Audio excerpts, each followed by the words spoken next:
Alright, welcome to Old World Gaming. You can probably tell what I'm going to be doing in this episode. I'm going to be putting some Mangler Squigs together. So at the moment, I've done my first 500 points. We made a 1,000 point list the other day. Did the first edition, which is the Snotlings, who have come out pretty well, I think. Yeah, now we're on to Squigs. So my updated army list includes basically Snotlings and Squigs. So a unit of 7 squig hoppers, 2 war bosses on Squigs, and some Mangler Squigs. And looking at the rules, I think they look really good. I'm pretty sure are they strength 5 or strength 6? Oh, I'm getting the rules out now. I think they're strength 5. Let's have a look. Mangler Squigs, here we go. So Mangler Squigs, they strength 6, excellent, very good. So they do impact hits, D6 impact hits at strength 6, which is excellent. They've got D6 strength 6 attacks in the combat phase. Well, I guess impact hits in the combat phase, and then D3 strength 6 stomp attacks as well. And when they die, there's a 50-50 chance that they'll be doing an extra bunch of damage to them as well. So they've just got shed loads of attacks at strength 6, which is awesome. Plus they've got killing blow, AP2. Obviously only the normal attacks have got killing blow. But yeah, I mean, these guys are awesome. Spike ball and chains, impact hits, AP -3. It's just what's not to like, really. And the random movement makes them particularly good for particularly agile, but they are behemoths, actually, just realised that, or behemoth, however you want to pronounce it, which means they're not going to be skirmishing. I actually don't know how behemoths work. Let's look that up.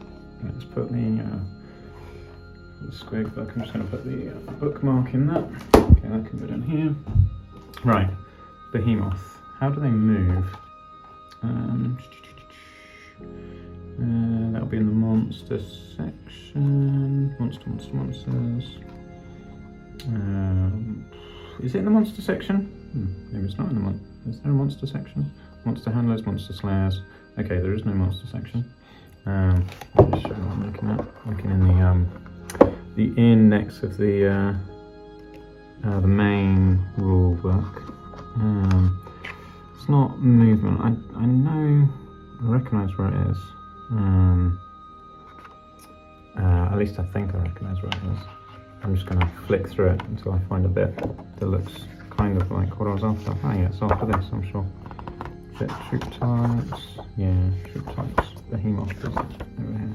Should have just done this in the first place. Monsters, creatures, behemoths. They are lumbering like heavy chariots. Okay. Oh, they do a thunder stomp. So stomp attacks have AP -2 as well. Wait. So their impact hits do AP -3.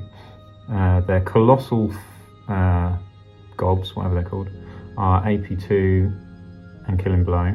And their thunder stomp, so their stomp attacks are AP2 as well. It's just like, that's a lot of AP. Very good, I approve. Right, what's lumbering do?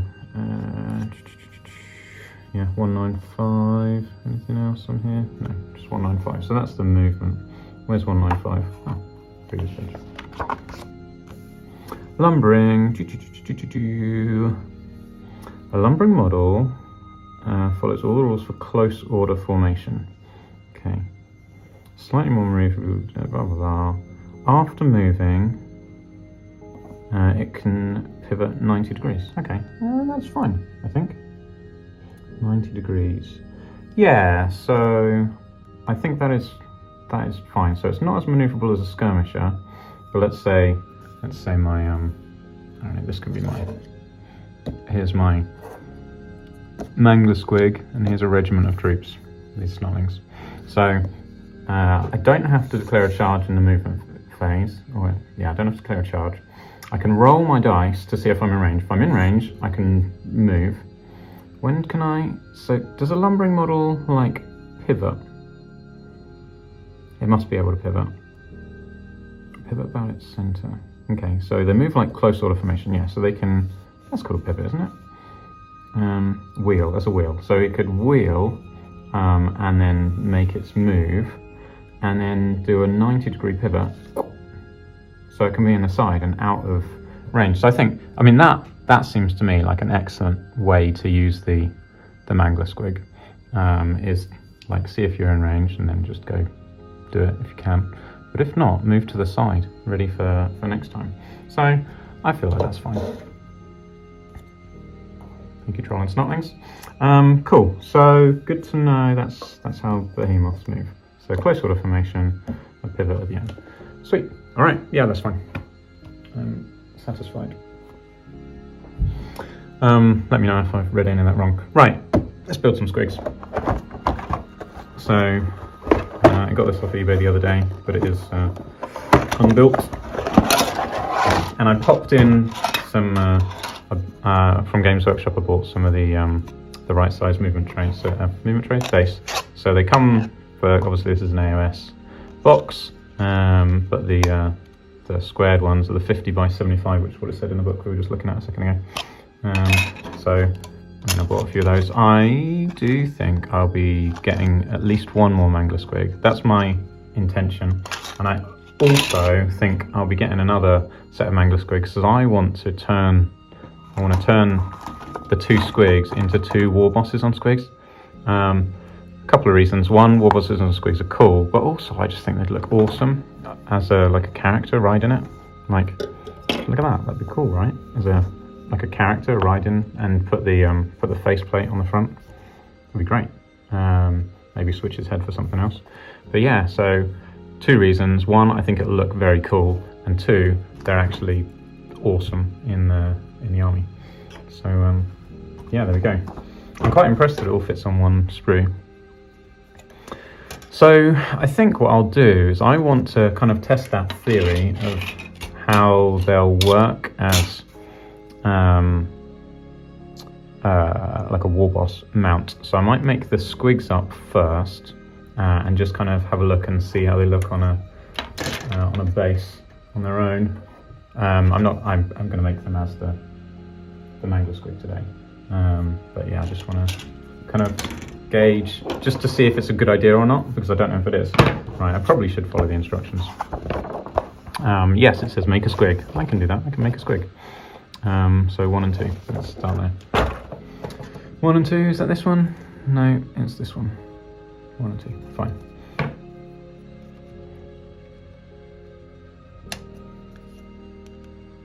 Clippity clip. If you've not done any clipping before, you do want to use these. I've explained this in a previous video, but these are side cutters or clippers, and they've got like this V shape kind of valley there, but on this side they're flat. You want to be using the flat side against the model, and don't grab some like wire cutters from your dad's toolbox or your toolbox, and because they've got the V on both sides. So yeah,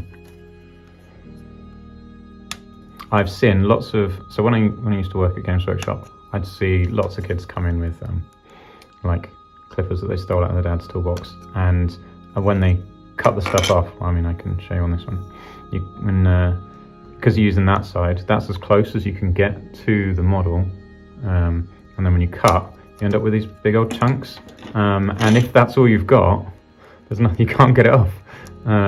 So I've definitely seen a whole bunch of kids like with bits of sprue all over their models because they couldn't do anything about it.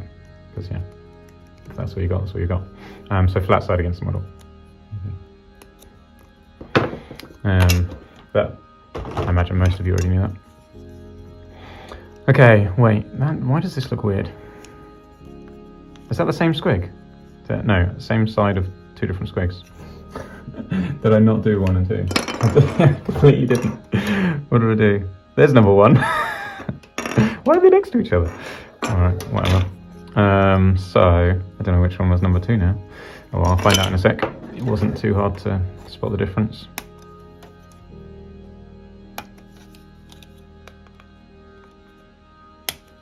Okay, so there we go. So I guess this one's number 2. So 1 and 2, if you're building your squigs, that's number 1, that's number 2. Not next to each other.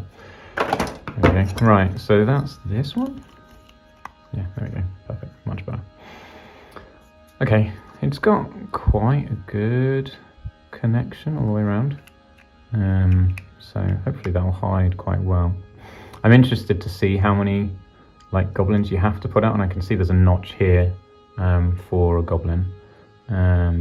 So yeah, it will be interesting because when I'm building the war bosses, I probably just want to have the one guy on top. I don't really want a load of guys hanging off it. But I don't know, we'll have to see. So I'm just going to adjust my angle of my phone a little bit because it's not quite going where I wanted it to, I don't think. Yeah, that's kind of better. I just realised there was a bunch like I was holding off out of screen, off screen. Okay, cool. So there's a few bits that we don't really want as blemishes. So I'm just gonna like carve those off with a knife. This is a particularly blunt knife. I'm not saying that's a good thing or a bad thing, to be honest. Just a fact. So I probably couldn't cut myself with it even if I tried.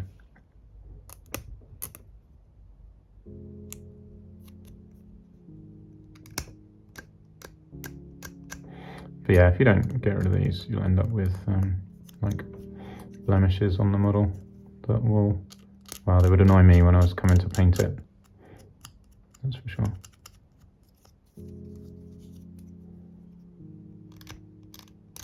I mean, squigs are pretty gnarly anyway, so they probably don't have the best skin, so you could probably get away with it. The other thing is on these bits, you want a good fit between that and whatever's going on there. So this, I can see this is flat because it's got something attaching to it, and you don't want any lumps there because otherwise it won't attach very well.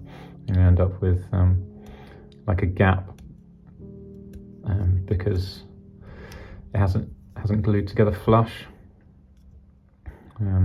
So again, lots of experience for seeing that happen. Okay, that's all of the bits. I'm not going to glue it together just yet. I want to see what else goes on it and do a whole bunch of dry fitting before I glue anything. I think. So, leg and tail and leg and foot. And then face. Oh, and tongue. Tongue and a face. Oh, so this is the top guy that we're doing. The guy that's kind of like leaping over the top. Okay. Yeah, I get that. Alright. Cool. So I guess we'll look for number 3 and number 6. Is it this one? Yes, number 3. You can see he's got a little hole in his foot, so something's connected on there. Is that where the snotling's meant to be jumping off? Probably. Unsure if I want a snotling jumping off, because it's just another thing to have to paint. But, we'll have to see. Depends how I'm feeling when I get there. And if I can be bothered to fill that hole. So, yeah, it's either fill the hole with the snotling, or fill it with something else. What was I looking for? The tail, which is probably on the other side. So I guess this is like, oh no, there's a squig foot there. I was going to say, I guess this is all the squig stuff, and that's the other bits, but no, there's snotling and mushrooms and other things down here too. Right, tail. The tail must be over here. He says, why can't I see the tail? What number is that? Number 6. Not that necessarily helps. No. I am almost positive it's not in this section, so it must be up here somewhere. Why? Oh, there it is. Number 6.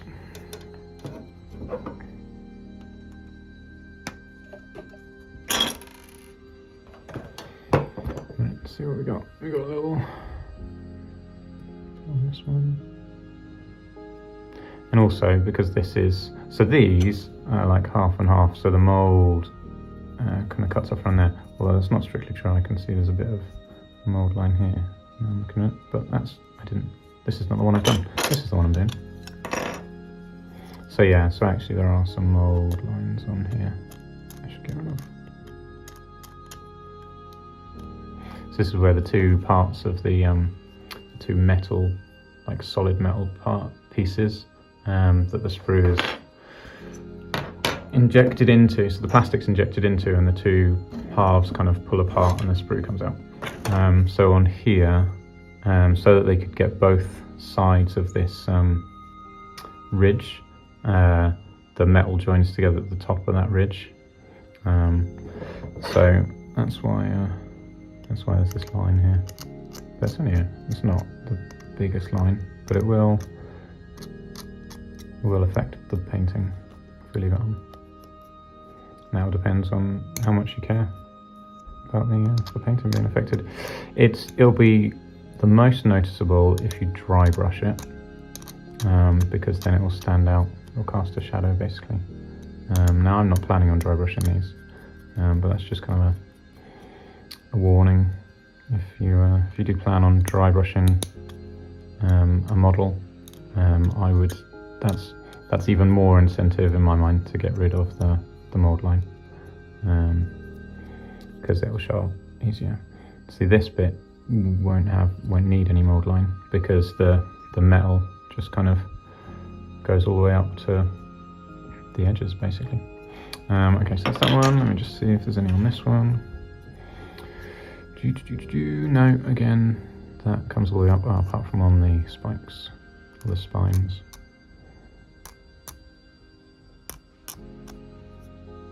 It may seem picky, but maybe it is. Maybe it is picky and I'm just being picky. But I want it to look good, right? There's no... If I can do something about it, then I will.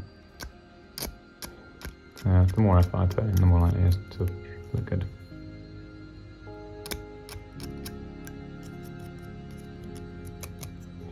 So I've been thinking at some point about trying to do some live episodes.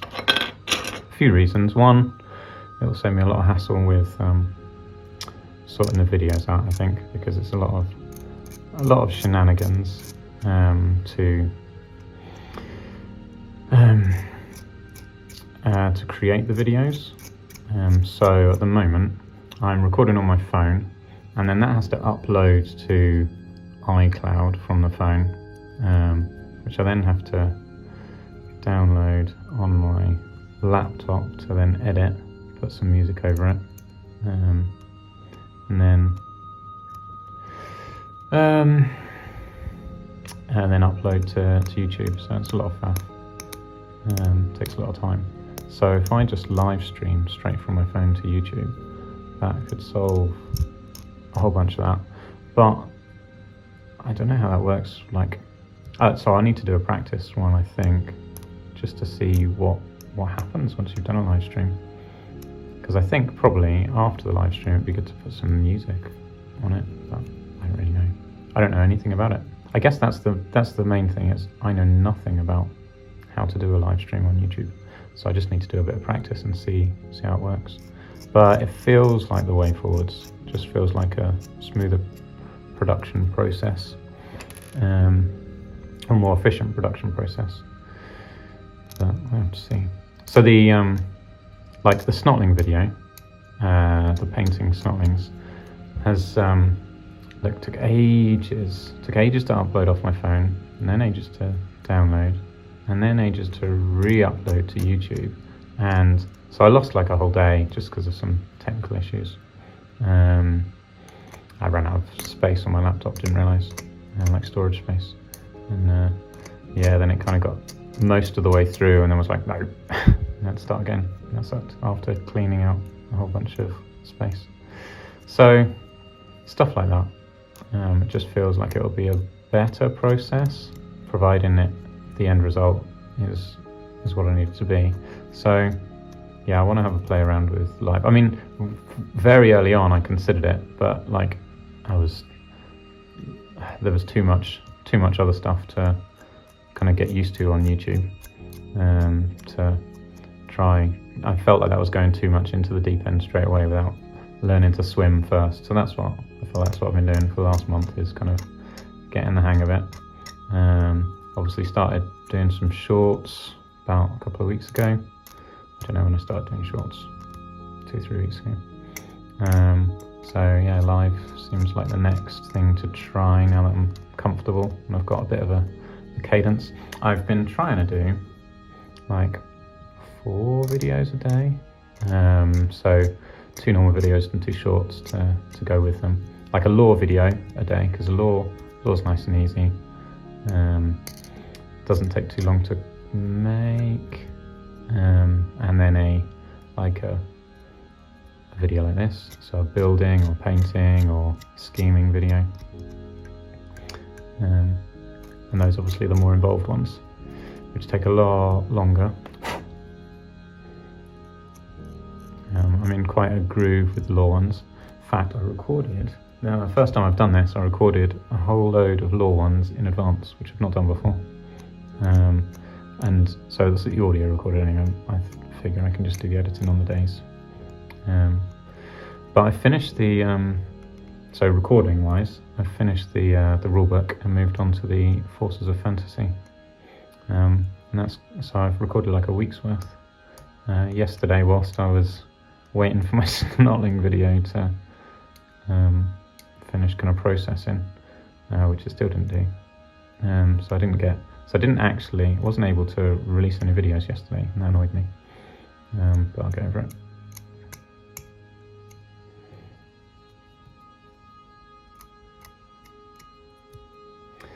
But yeah, I think, so in the Forces of Fantasy then, I did the dwarf, went through the dwarf section, and against each of the unit entries, so like the unit rules, there's a little bit of lore. So I was like, you know what, I'm just going to read all the lore next to each of these, and I think that's was a good move, because there's quite a bit of lore there, and I like it. Right, okay, so what we got? We've got squigs, so this goes here, like that, I guess. And the tail, the tail goes on the end, so I can stick the tail on because that's not going to interfere with anything. And I can't stick the tail on because I haven't glued these two together yet. Maybe I should just glue them together. It doesn't look like there's going to be any issues, because I'm following the instructions and doing it in the right order. It says glue this together, so I'm relatively content. I can't see anywhere where there'd be any issues. And like I say, that is just literally step 1, glue these together. So let's do that.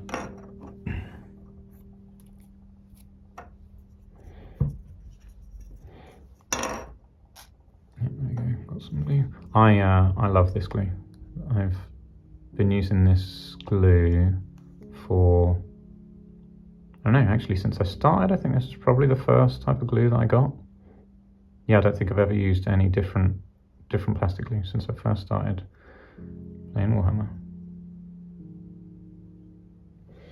And how long has that been now?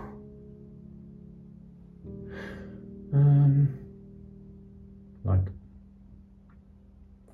almost 30 years, I guess. Just had an Amazon delivery. Right, what was I saying? The glue's gone a little bit dry. 30 years. Yeah, yes. When did I start playing? Probably about late 90s, 96, 97. Could have been 96. So 2006, 2016, 2026. It's not quite 30 years yet. What's that, 27 years? Something like that. So yeah, been using this glue for 27 years.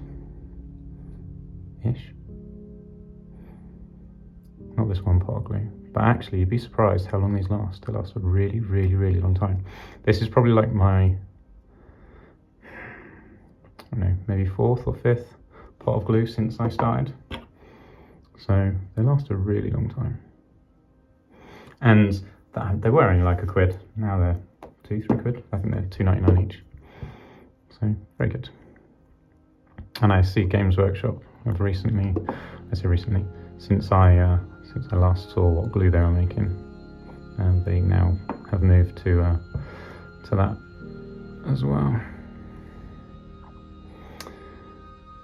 I don't know if that's a good idea. Probably not a good idea. Never mind. We can come back and we can scrape it off with a knife if we need to.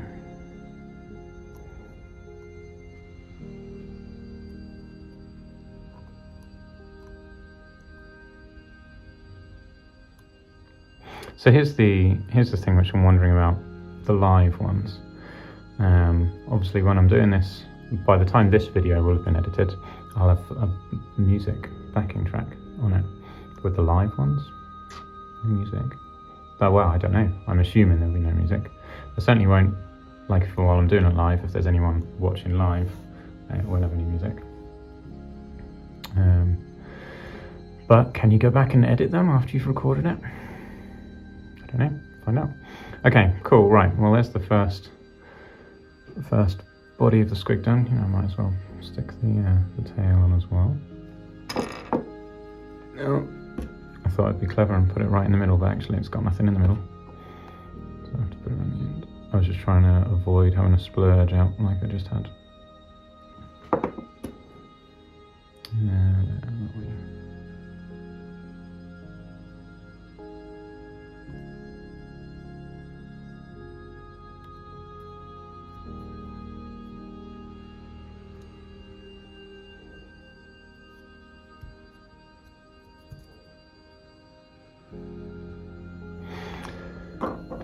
Okay.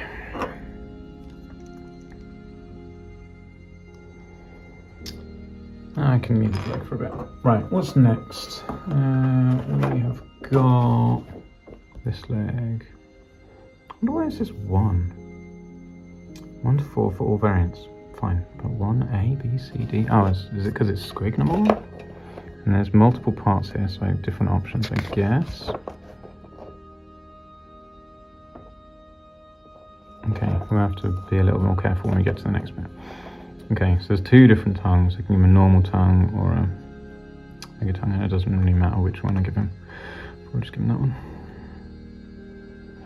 Okay, cool. So we've got 4 and 5, leg and toes. Okay.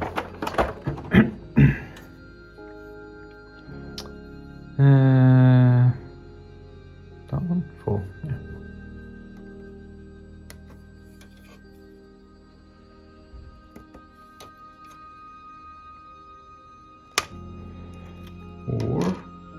And 5 over here. That's convenient. It was literally the first thing I looked at, that's why I said it's convenient. Okay. Cool.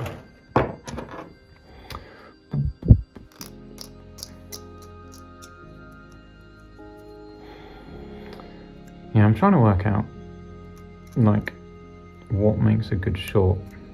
Because one of my shorts got 3,000 views on it, which I thought, currently, I think that's really good. I can't work out why I got 3,000 views on it. It was the trolls scales being highlighted. I don't know what made that kind of more appealing than other shorts, or more watchable. But yeah, it got, I don't know, for some reason, the YouTube algorithm showed it to lots of people. But yeah, I couldn't tell you why that one. I don't know if there was a tag that I put on it that made it more appealing, or the music. It had a bit of a time lapse on it. Yeah, I don't know. I couldn't really say.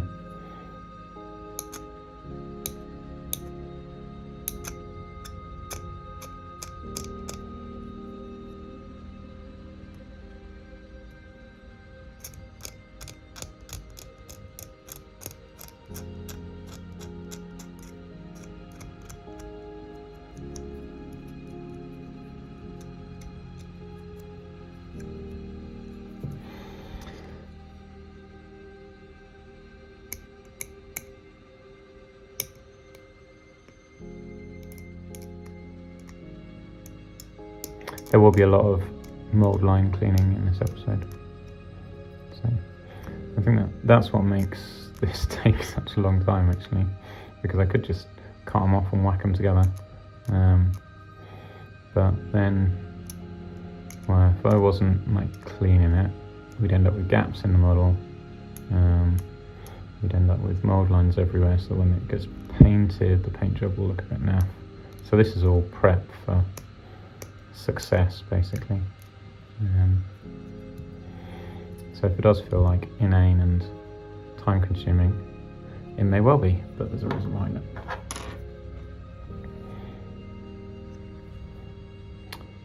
Right.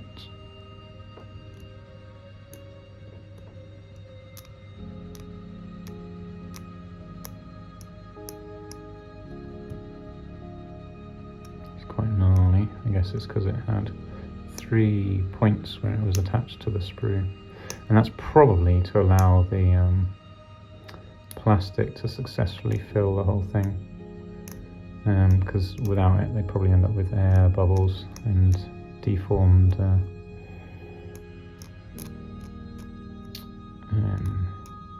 bits, deformed claws in this case, like with the Bretonnian horses that we've seen posted that have got blob heads, because there was a problem with putting the plastic in and it's ended up with air bubbles. Or it looks like, well, it could be air pockets, or it could be just not enough plastic used, or not a high enough pressure to force all the air out.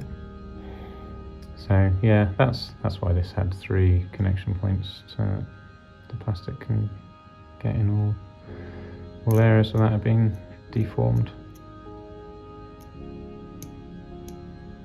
Yeah, there's clearly a quality issue with the Bretonnian horse heads. Right, I'm not particularly happy with that, but that'll do. Right, so we can stick that on. So there'll be no problems there. Just try and dry fit first. Yep, fits nice. Maybe I'll put it on this. So the reason I made that decision, that snap decision to put it on this instead of on the other bit, is because I can see where this ends, whereas this kind of, it's hard to see where the attachment point ends. So I'm doing it wrong, clearly. What am I doing? I'm looking from the other side. It was easy to see from this side. There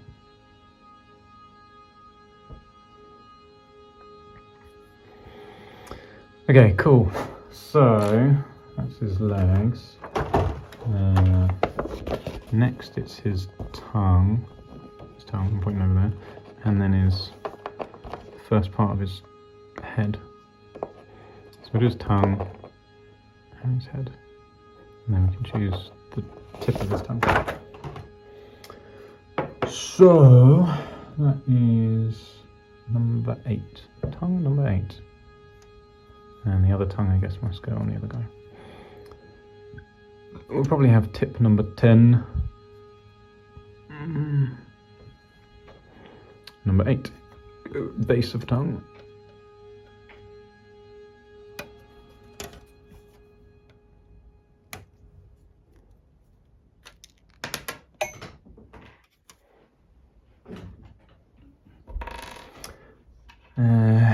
Might as well cut number 10 off now as well while we're there.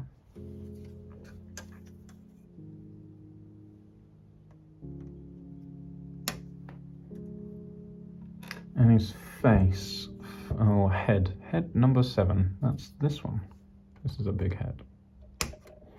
He is a big boy. These guys are massive, actually. It surprises me that you can't get like the colossal squigs for as character mounts. You get the giant squigs, but then these come as 2, so you can't get a colossal squig on its own. You can only get them in pairs, and you can't get them as a mount for one guy, but you can get them as a mount for 1 million guys. I guess that kind of makes sense. Right, so That's going there. So these are clean. Put those there. Let's do his tongue. Something you may well notice is a theme in my videos is I like to drop things. And by like, that's not a great term. I drop them often. I am quite dismayed and dislike the fact that I've dropped them. But it's a thing that happens. Particularly when it's trolls and their heads break off because I forgot to pin them. I still need to do an episode showing how to pin models, showing what I should have done with my trolls.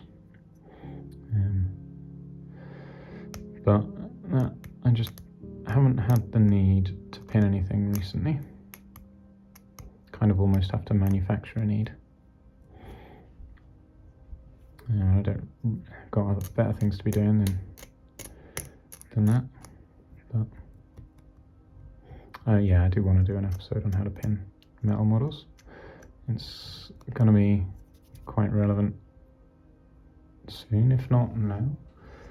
Have the metal stuff started shipping? I don't know if it's just been pre-ordered or shipped.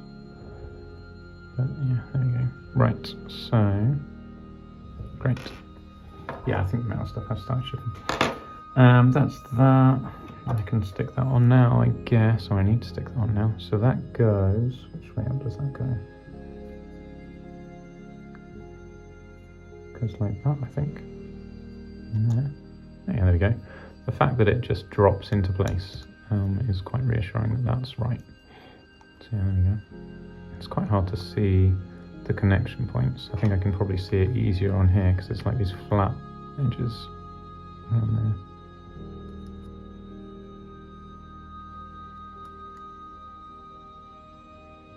Yeah, with the old Games Workshop glue, which essentially was like where this yellow bit ended and that kind of shape, you'd never be able to get into all these places. I don't know why it took them so long to just copy someone else's idea for glue.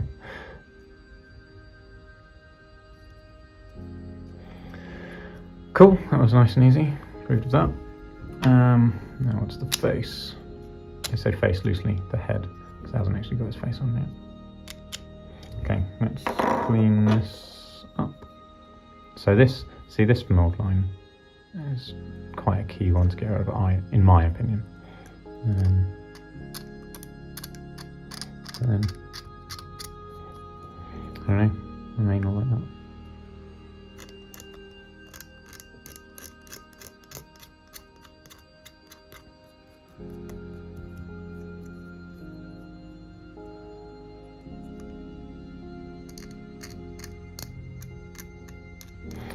I have no idea how long this is going to take to actually build, and I'm not sure.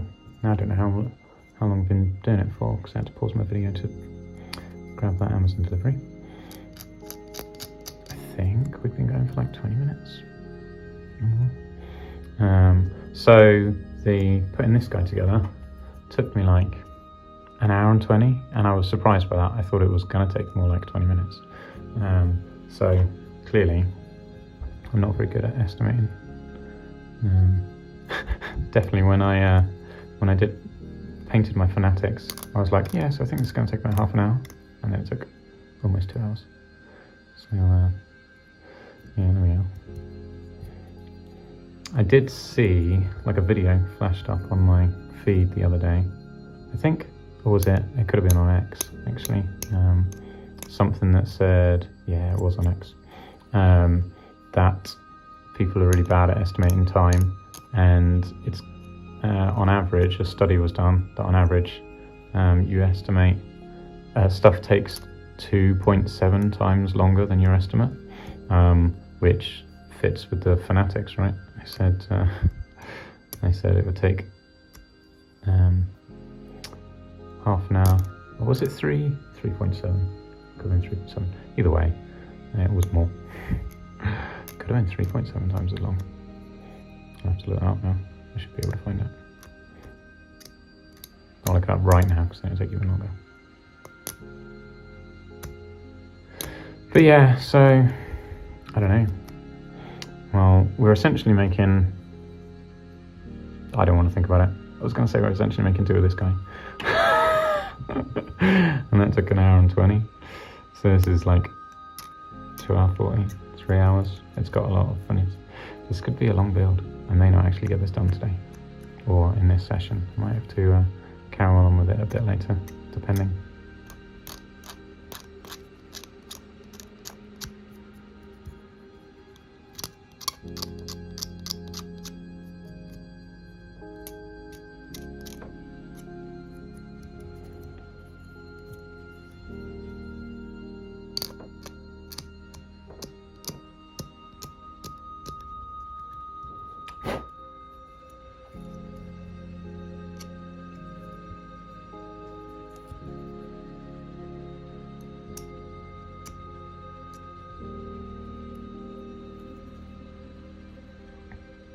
I was very pleased with how my snotlings turned out.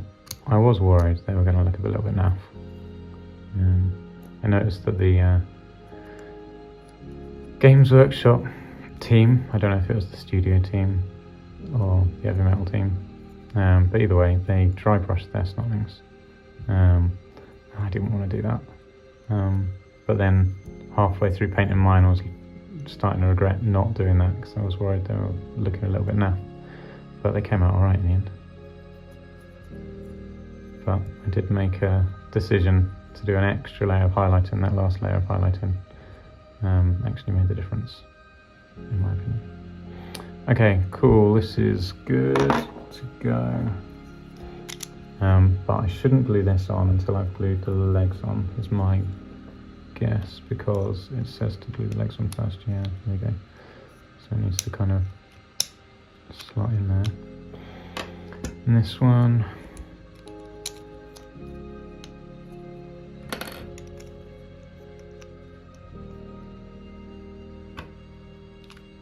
yeah, I see that's what that little notch is just there. Put his head for his spikes. Okay, yeah, let's glue this lot together then, I think. I don't see any reason not to. Okay, cool. I'm feeling content. Right, so this one, oh, it's even got two little guide pegs. Isn't that? Two little guide pegs and two little guide holes.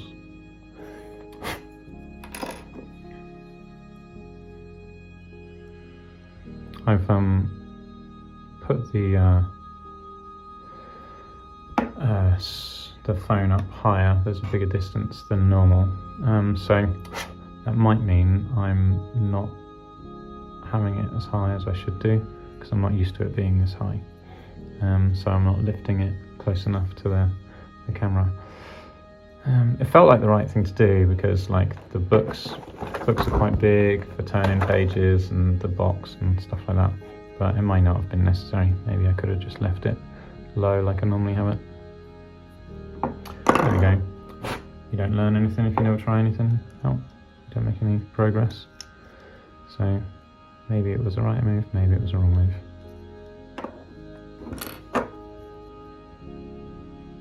The real time I find that kind of thing out is when I come to make the shorts, because I have a flick through to find a good little clip to make a short of, and that's when I realise how rubbish I've been at, like, showing the camera what I'm doing. Because it's hard to make a short of something when you can't see. There's nothing interesting to see. But there's normally something in the video that's interesting enough to make a short out of. So I just put the snotling one up where I was painting this guy and commenting on how much that looks like a brain, and now it really does. I don't know, it just does look like a brain. Now that he's finished as well. But yeah, it's meant to be some sort of mushroom that he's holding, isn't it? To throw at people. But yeah, probably maybe painting it purple was the wrong move. But I was inspired by the kind of purpley grey mushrooms that the bouncers in the Blood Bowl team kind of bounce around on. I painted a snotling Blood Bowl team a year or two ago, so that's fresh in my mind. As fresh as something from a year or two ago.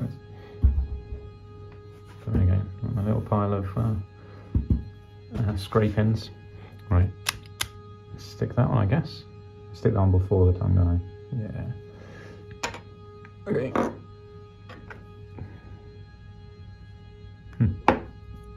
Where am I gluing? Where's it attaching on? So I think I'll do the head because that's easier to see. These flat zones.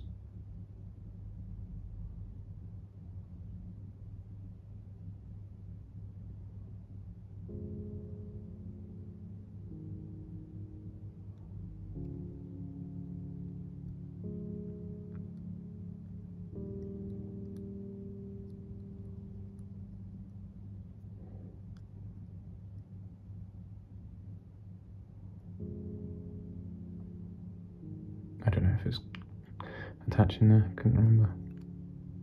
Well, we'll put glue there anyway. Right. Yeah, it does. Okay. Cool.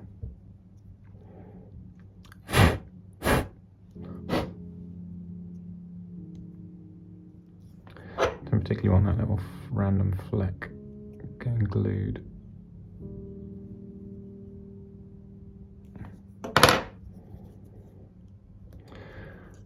Great. Okay, cool. Tongue.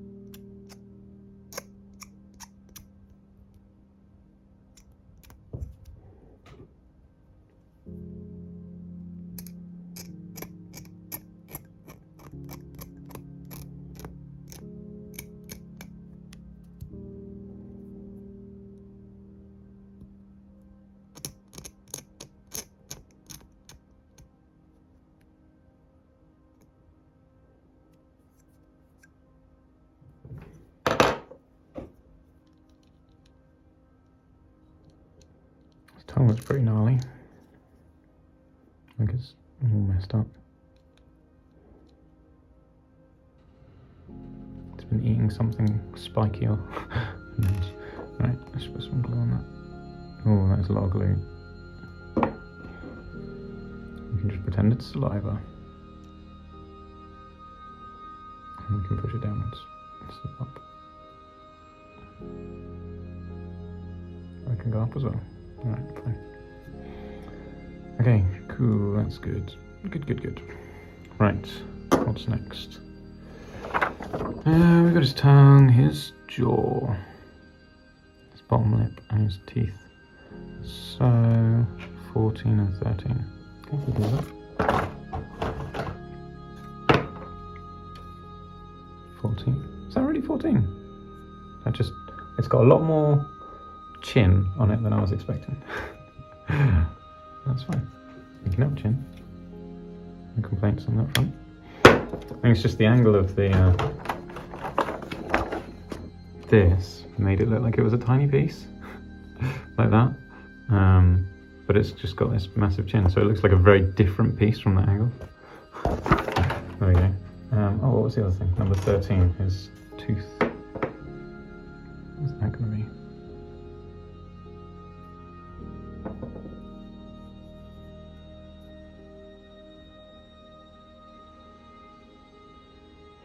Why can't I see his tooth? Tooth. It's going to be like the tiniest little bit somewhere that I can't see.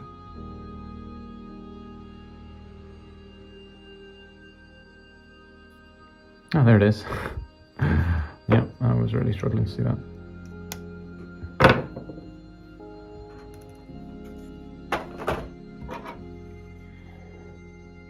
I can just imagine the frustration with watching that, going, it's right there, why can't you see it? They're like a panto, it's behind you. But yeah, there you go.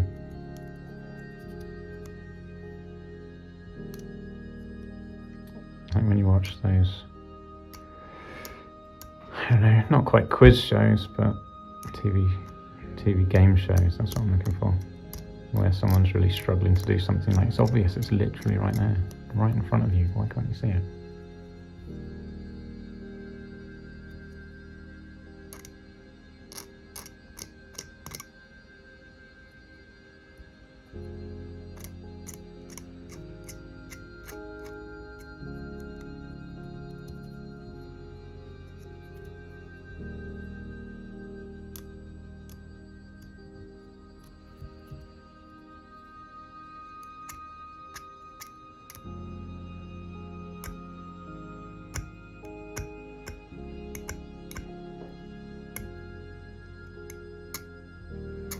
Could probably get away with even some of these mould lines on, but I do not wish to.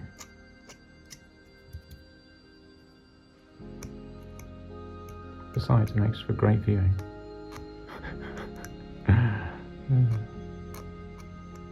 Who doesn't love watching mould lines scrape?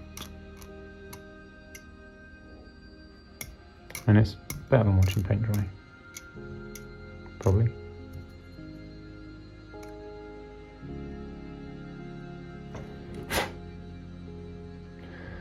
Okay, cool.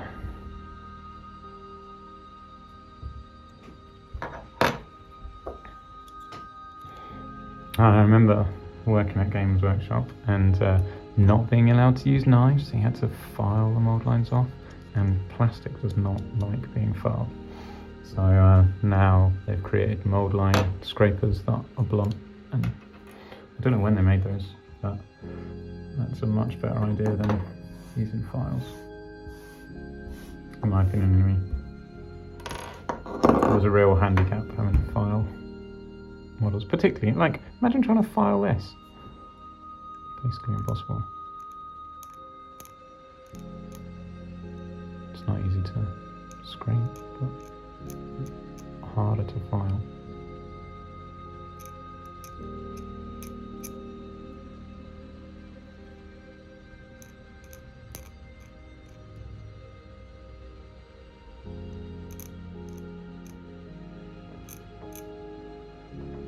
I've heard loads of people moaning about the plastic snotling pump wagon for the Blood Bowl team, but I didn't find it that difficult to put together.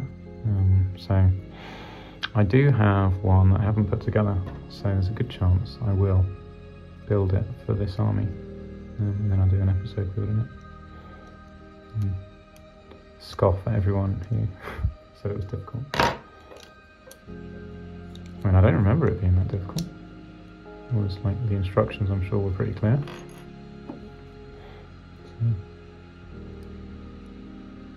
And it's plastic, like the metal one's so much harder. I've put together the old metal one, the one that's kind of like a box shape, with the Mangler on the front. And I also made my own one out of balsa wood and like shields and stuff, just because it was fun. And I have got the metal one, which I'll build at some point. I'm not sure I can justify putting it in the army though. I might add it in just because I've got one and want to build it. Maybe I'll add like a unit of 2 to the army, build that one and build the plastic one from the Blood Bowl set. But here's my beef with the snotling pump wagon, is it's not unbreakable, and that really lets it down, in my opinion, because they're like leadership 4 maybe.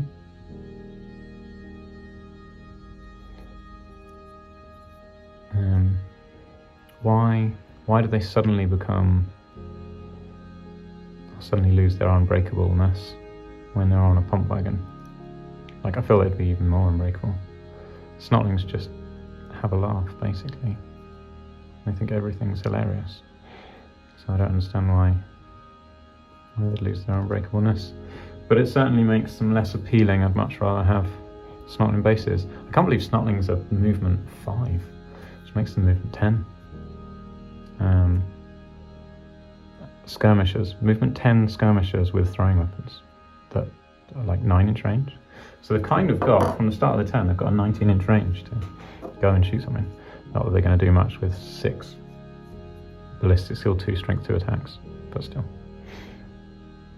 No penalties for moving and shooting. Can march and shoot. Is there no penalties for moving and shooting? No penalties for standing and shooting. I can't remember. But I must remember to stand and shoot with them actually, because they're going to get charged a lot. That is their main purpose in life, is to get charged.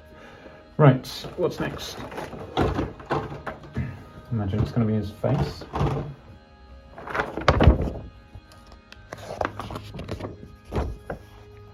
Here's his face. We're not going to stick the thingy on this, we're going to save that for a war boss. There's 2 different faces. Doesn't matter which one I go for. And does it matter which face has the thingy on? But yeah, there we go. So 2 different faces, that's fine. So you've kind of got 3 different faces, which is perfect, because you've got that face, you've got that face, you've got that face, and then you've got that, which kind of covers that over and changes the face anyway. So that's good. So it means I can have 2 Mangler Squigs made up as Mangler Squigs and 1 made up as a boss with a faceplate on. So yeah, that's cool. And then they're all 3 different looking Squigs. I say loosely different looking because they're all in the same pose. But if I mix up the tongues and the faces, I don't know if it'll matter much.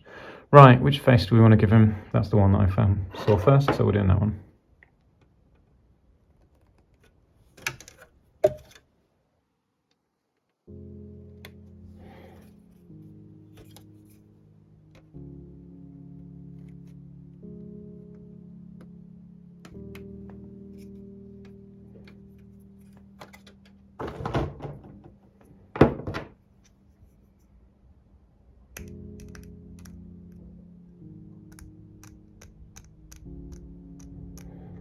Yeah, I think I'm getting more and more solid on doing that, making 2 war bosses out of a Mangler Squig.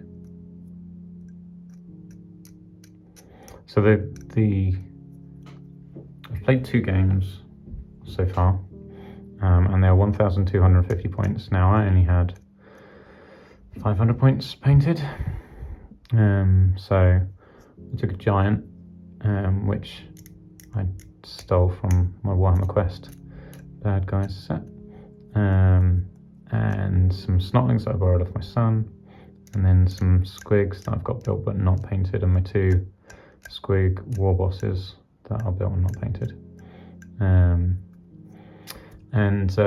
Yeah, ran the 2 Squig war bosses with the unit Squig hoppers, and they were excellent. And I want to do that some more. They're cheap, like they're not exactly expensive. Did I make them war bosses? Yeah, I think I did. So it makes them like 80 points for a war boss on a Squig. It is only 55 points for a boss on a Squig. So if I'm feeling like I can't afford it, I can just put a boss on a Squig. But yeah, so I could save myself 50 points for putting a boss on a Squig.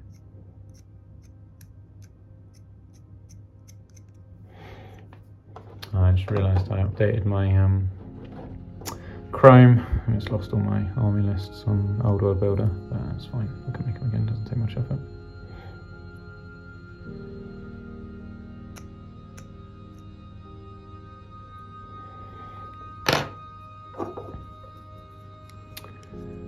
Where does that go? It goes there.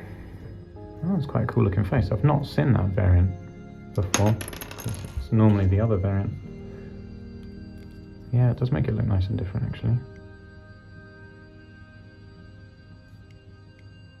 Surprisingly different. Good, very good. I actually quite like the look of that Squig. So I wonder if the faceplate has to go with the other variant, which is fine. Yeah, it's a cool looking face. I like I like how different that makes it look from the normal one.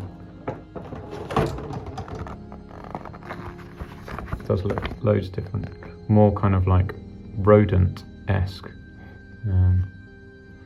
So yeah, it's cool. I think because this one is just the same as that one. Yeah, it's just the same one. They put the faceplate on. I don't know about that one, but yeah, that one does look nice and different. That's cool. I approve of them looking different. Okay, so did I clean the mould lines off this already? Just in autopilot. I did. Okay, cool. Stick that down.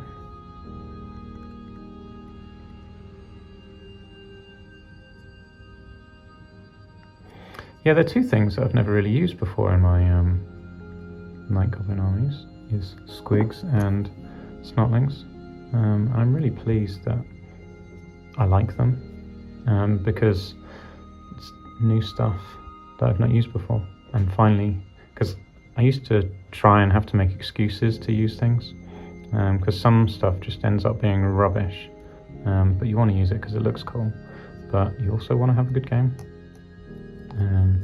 So yeah, I kind of found that with the trolls, is I've never really used trolls before, but the problem with trolls is they're stupid.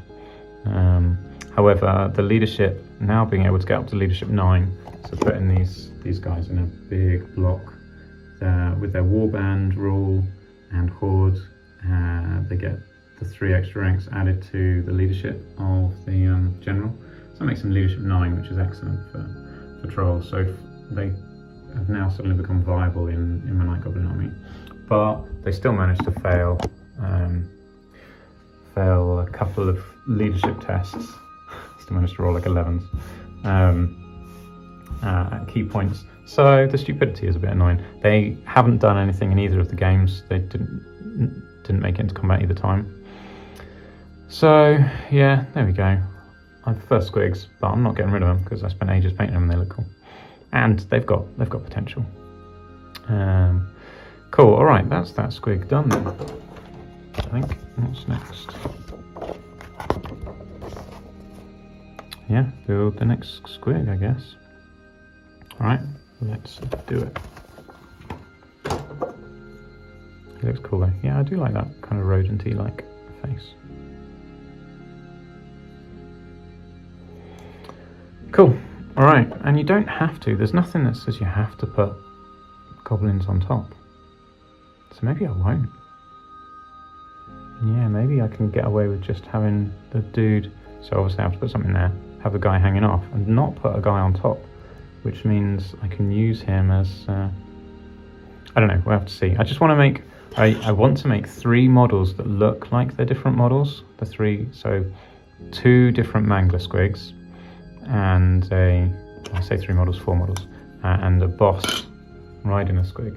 Now if this guy, if this is a squig rider, he's going to have to be jumping over something, because otherwise he's like lying down if he's on a base. So yeah, we'll have to be bound in, but yeah, he can be jumping like that, flying through the air, that's fine. We just need to find something for him to jump over. Yeah, alright, good. We're good, so let's put him over there, in the corner. Okay, so let's make the other squig. I think I can work out which bit is the other bit I need for this guy. Just guessing. I know you're very impressed with my powers of deduction.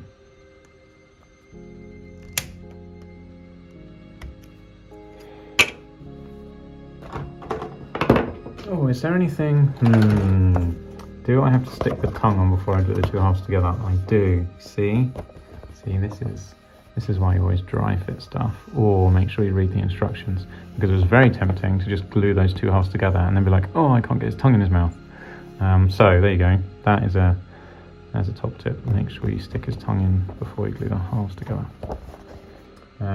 Speaking of tongue, let's clip that out. Number 18. Should just be the only tongue. There it is.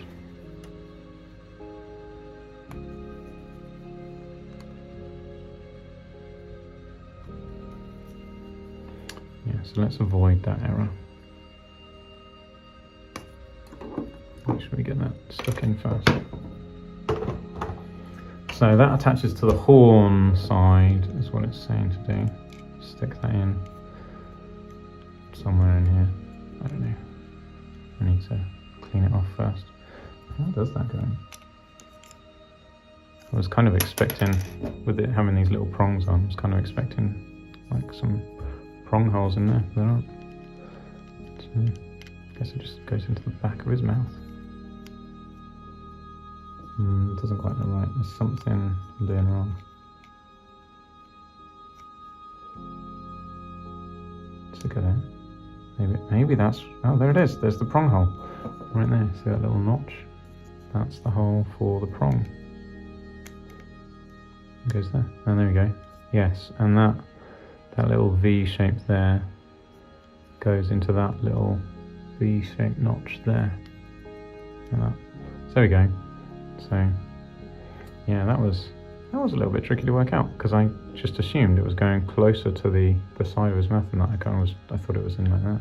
I knew it wasn't like licking his eyeball. That wouldn't surprise me for a squig. I mean, I've seen lots of lizard type creatures lick their eyeballs before. Okay, cool. So that's going there like that, and then I guess that just comes on the other side. Oh, and his tongue goes in his mouth. There we go. I guess his tongue will cover up that entire hole that's in there. I have to see. Right, let's sort out some of these mould lines then. Yeah, so the mould line runs down this bit here, so they can get either side of these spines. And that's a blemish there. Actually, I'm going to clip it from the sprue. And his horn obviously is going to have one going right up the middle.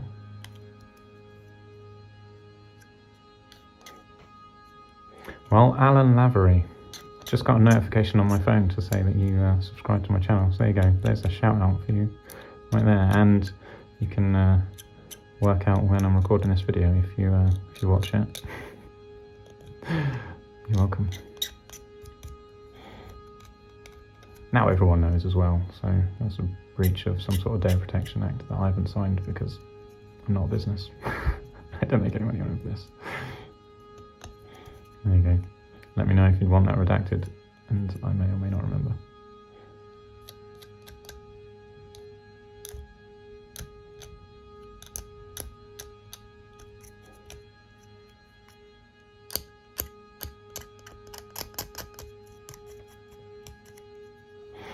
Yeah, I think I kind of do want to do some live ones. I don't know if anybody will watch them, but it will provide the opportunity for some dialogue that isn't just me randomly talking about stuff that pops into my head as I'm doing things. It will actually be, I don't know, any questions anybody wants to ask about what I'm doing. A bit more interactive. That'd be nice, wouldn't it?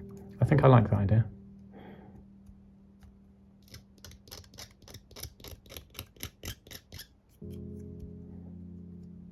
Like I say, I don't know if anyone would watch them while they're live, but the key driver for me doing a live one is not about the interaction, although I think that would be good, but merely just to make it a better process for me recording my videos, or uploading the videos, not recording, uploading them. It'll take away a lot of pain, is what I'm expecting, because it's just live, right?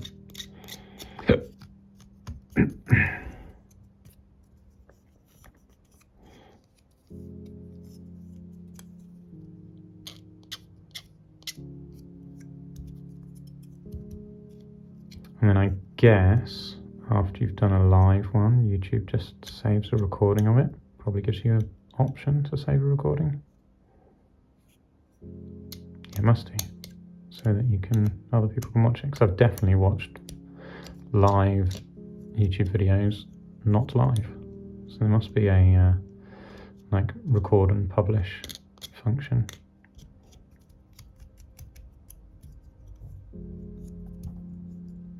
Yeah, it'd be interesting to see. But I need to think of something small that I can do. That's not too significant as well, in case it goes bad.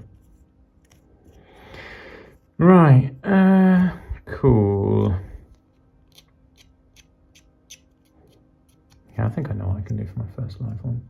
Is I will pin a Night Goblin Shaman together, and that can be my pinning episode as well. And then if it doesn't work, I'll find someone else to pin at some point in future. Cool. Right, that's that half. Let's do this one.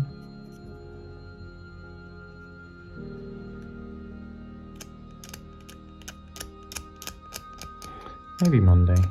Maybe I'll do a live one on Monday evening. Don't think I've got anything going on.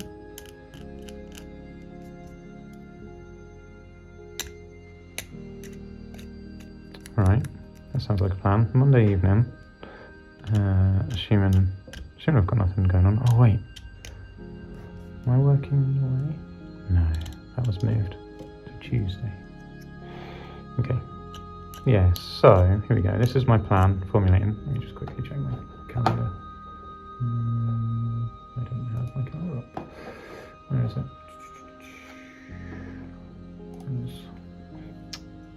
Like that.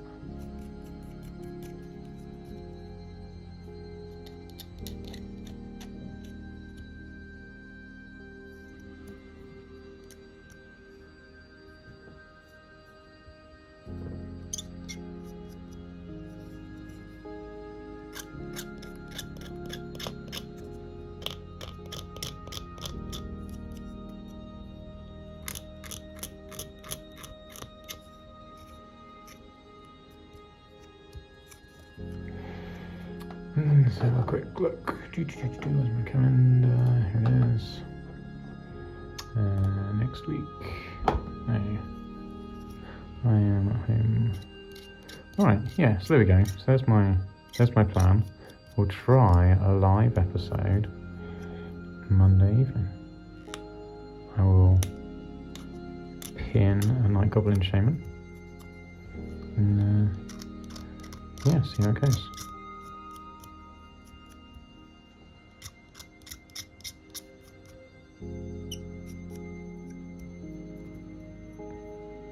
I don't know how much I particularly want to broadcast that I'm doing that, because there's a good chance that I'll have loads of technical issues. So I'll probably try that one first before I be like, oh, hey, I'm doing a live show on this day. But obviously if you're watching this and you haven't skipped past this bit, then you know. So there you go, that's your reward for having watched through this far into the episode and not skipped it, is you get to know, which means if you're online on Monday and want to chat, you can join the live episode. I don't know what time it will be. My guess is, when will I do it? Probably about 6. That's a guess. Don't really know. But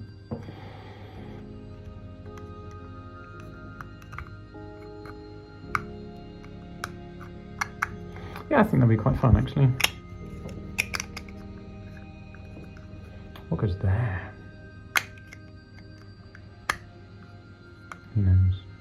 Some sort of ball and chain thing. Right. Let's clean this up. Now here's the question. How the hell am I going to paint his tongue?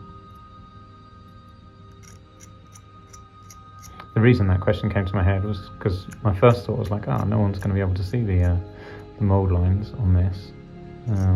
But I'm cleaning it off anyway. I was like, if no one could see the mould lines, no one could see the paint. Wait, no one can see the paint because it's really hard to see.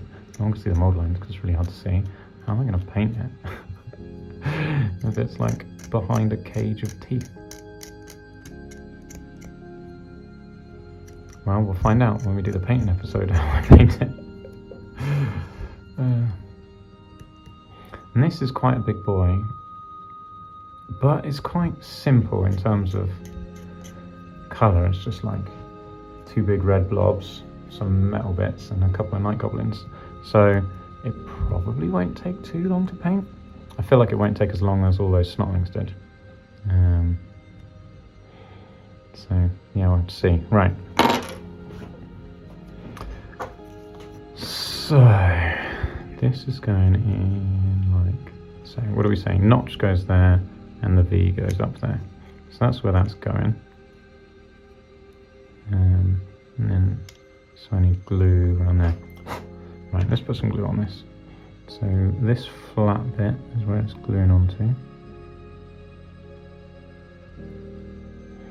And then this bit here, and I guess down here. Right, so that's going in there. So notch to notch, and that goes into the V, like that. Yeah, like that. Okay, cool. And this will go on here. Yeah, so even that would be very difficult to paint in there. And it doesn't have its wall of teeth in front of. So it's probably just going to stay black inside his mouth, which kind of is like, what's the point of having his tongue in there in the first place?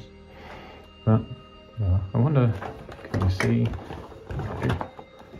Wait, you can't even, not even going to have, it's not like he's even got any space to see his tongue. His mouth's shut. It's the most pointless thing to have in the center at all. So all you'll be able to do is see it through the side of his mouth, like that, and it's just going to be black anyway. So I'm not sure I'm even going to be able to spray it, like if it will get any paint on it in there.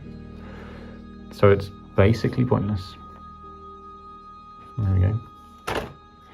So you could get away with not even sticking the tongue in. That's my assessment, because you're not even going to be able to see that it's there. Well, fine. Right, now I guess there's 2 different bottom lips. Where are we? Here. Alright, it's feet. Feet time. Leg and foot.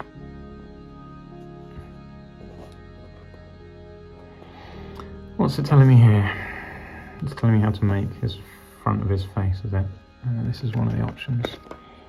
He's got two different options. Oh no, that's a snap, that's that one. Where's the, wait, where's the other option?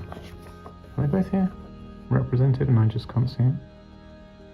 Oh, they are both here, yes. That's one and that's the other. Okay. So, I'll have to remember this when I come to making the one with the face plate, is that I need to use the right front face on there, because that is something that I reckon I will forget. So, it's that one, goes with that one then I guess. Or does it? Oh, it doesn't actually, no, it's not that one goes with that one. It's this one goes with that one. Right, okay, so those are the 2 different ones. One's got like a, oh no, I just realised it's not even showing you on the screen. Okay, apologies for all that. So this, he's got like a, I was going to say a human nose. It's not particularly human, it's kind of more human. And this one's got like a pig nose. So I have to remember to use the human nose one if I want to stick the faceplate on, because that may not fit, the faceplate may not fit on that one. So, okay. Yeah, so we'll use the,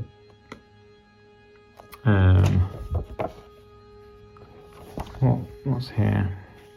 So I'm basically making this is what I'm making I'm making this one today.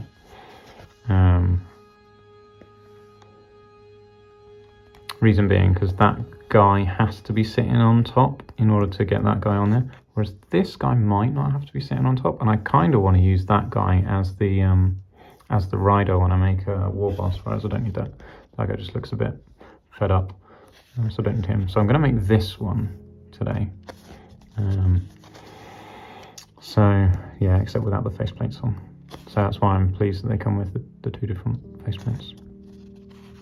So yeah, I don't think it matters which one I use. I use whichever one I find first. Oh right, let's start here with 19 and 20. For his leg. I guess we do the other part of his leg later on where I'm attaching the two together.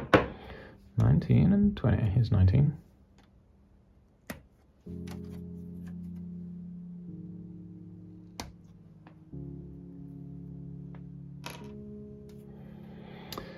And 20's a foot. 20's a foot over there.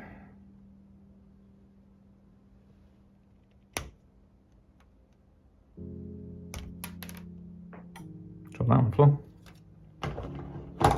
I thought it was alright because it had a third point, but the third point just snapped off.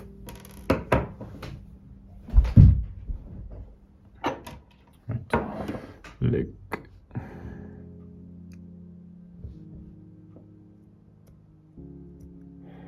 Yeah, I don't know if it was a good idea to have it so far away from the camera, so far away from this, but I don't know. It's given me space to look at books and stuff, but it means like half the time when I'm looking at the book, I'm forgetting to make sure you can see it in the screen, so that's not ideal. At least I've managed to move it back to the right place when I'm trying to show you stuff.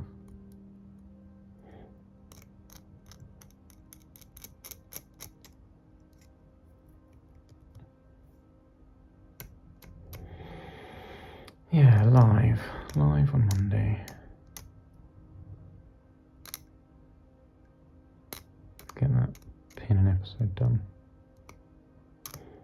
That's actually a good combo, I think, because the thing that I'm pinning isn't something that has to go in the army. So if my live episode goes rubbish, it'll be alright because I haven't missed out on anything. And I can just pin something else that needs to go in. But if it does go well, that's the pinning episode done and out of the way. So that's good. So I feel like that's the right move. Just need to remember to do that on Monday now. Okay, let's do the leg, which goes here. Snug. Nice foot.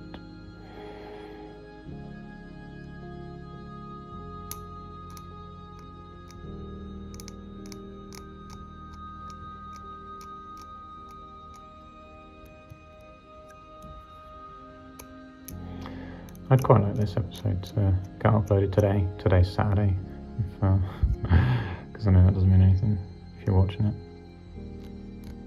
But yeah, I'd quite like to get this episode uploaded today to make up for not doing any yesterday. So I've uploaded 4 today already. The painting the snotlings, which I painted not last night, but the night before, and definitely had anticipated getting that up yesterday. And then the Beastman lore episode. And I say the Beastman lore episode, it's the first Beastman lore episode, the one that's in the rule book. Because I'm conscious when I get to Ravening Hordes, they've got a whole separate lore section, which is slightly different. I recorded the magic section, so at the back of the rule book, where all the magic is, there's another section of lore around magic.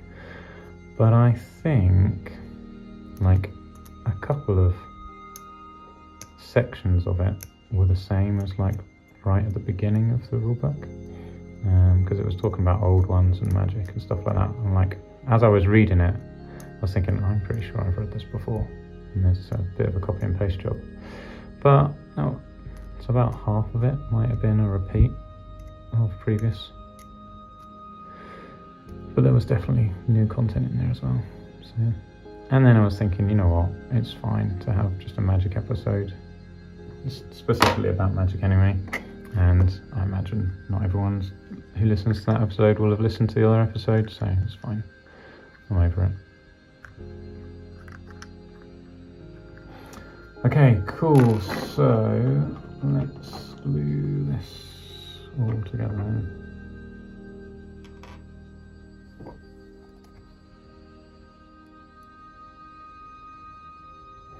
I didn't actually do a dry fit of the foot. don't technically know where I'm putting it, but it looks like the flat bit. It looks like it goes like that. That was good.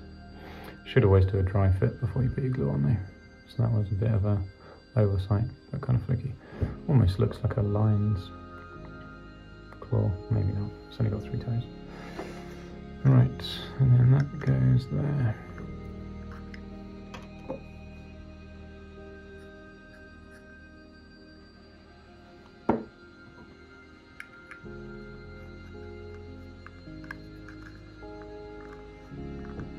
Oh, I just realised I'm not glued this together. Oh, his tongue! Oh, I've glued his tongue in, yes, I did glue his tongue in. I haven't glued these 2 halves together yet. Let's do that. I guess I've just been holding it together the whole time.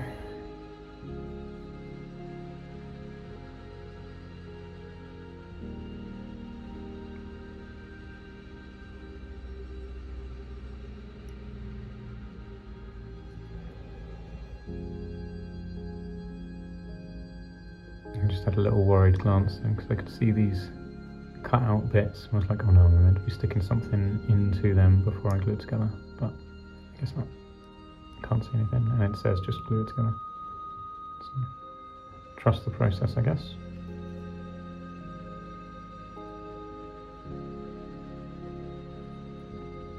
Yeah, it's not as important as in the days where you didn't get instructions. You just bought stuff in a blister pack and there was no instructions on how to put it together, and you had to do a lot of dry fitting to make sure it was going to fit together before you glued it. But these days you get step-by-step instructions, so maybe it's not so bad. I still think dry fitting's a good idea.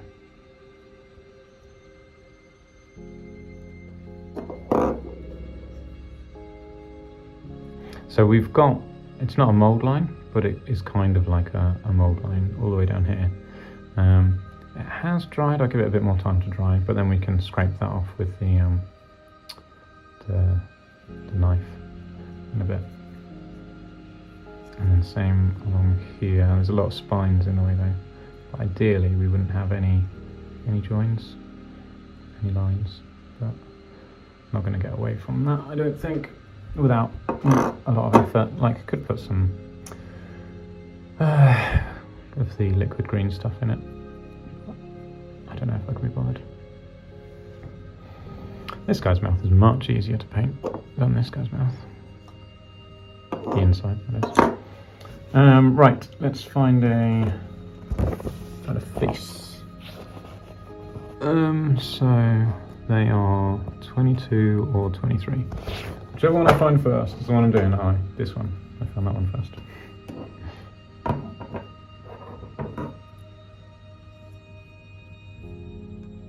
I do quite like that nose. Wait, is this even for this guy? Yeah, it's because the other one comes down from the top. This one comes up from the bottom. Maybe. Yeah, that's right.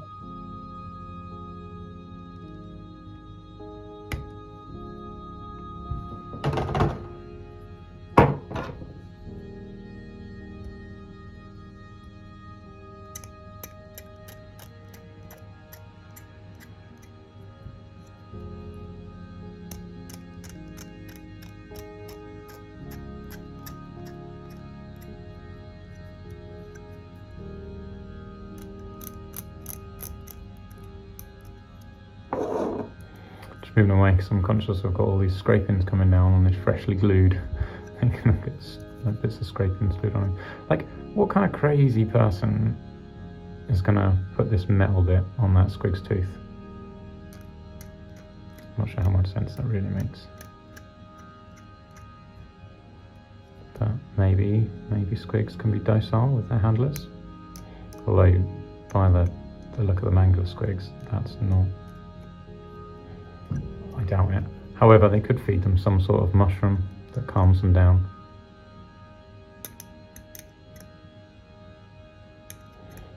That's more likely. Sedate them. That's how they chain them up. Get all these like straps around them and stuff. Yeah, they've got to sedate them, haven't they?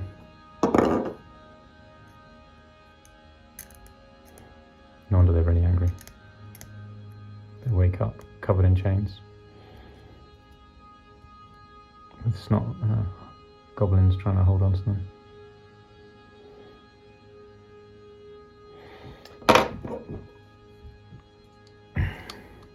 Yeah, it's basically impossible to see the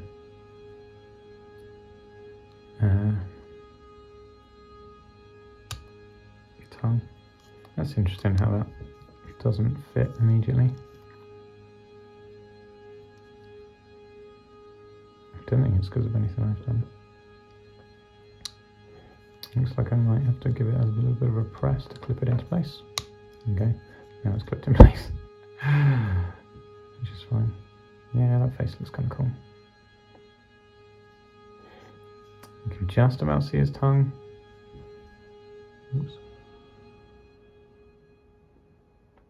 I don't know, can't see it on here, but I can, if I hold it at the right angle, I can see it in there, but yeah, it's just going to be black.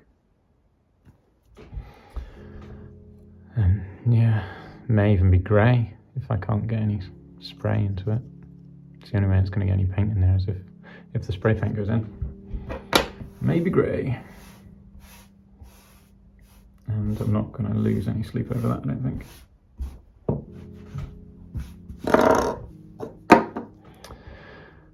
Oh yeah, I should probably actually glue that on. Ugh.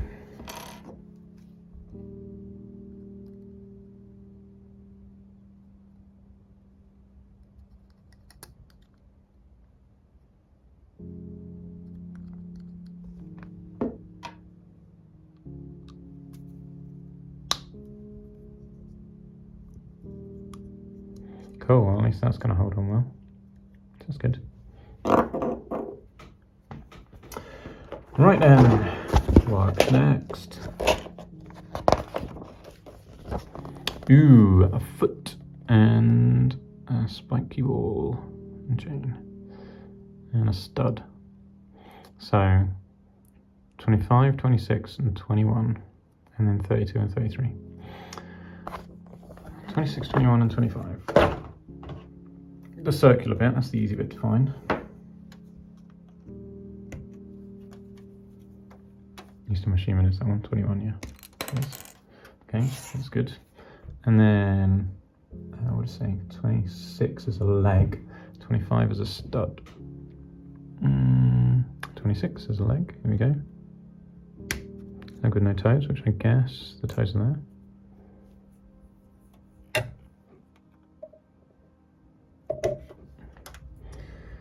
And 25, the stud, that's 35.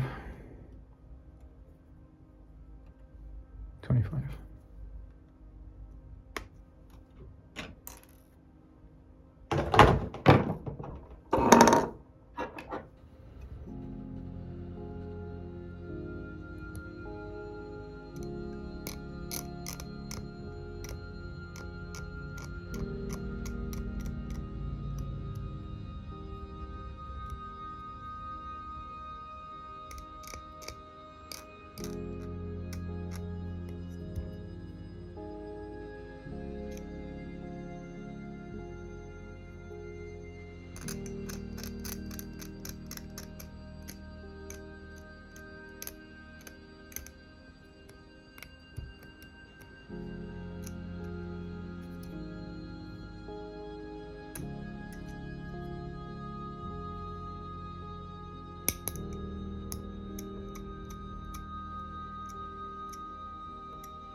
Oh, I thought it'd be flat on the bottom.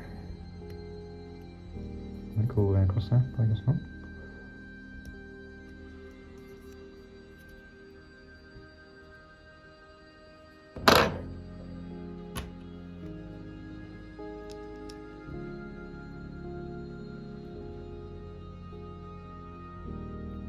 Okay, let's do that one. It's straightforwards. Also doesn't matter if it splurges everywhere because it's going to have sand stuck on the base anyway.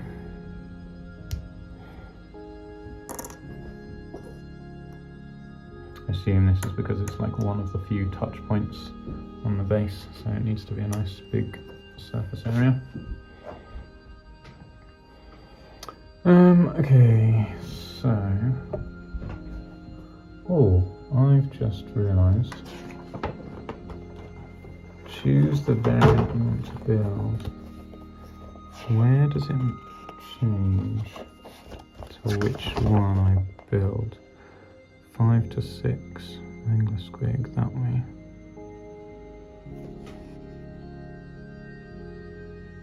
This isn't the one I want to build. Where am I meant to be looking to build the...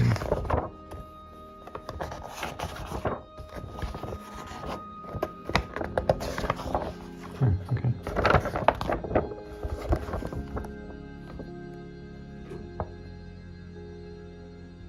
This is the one I want to build.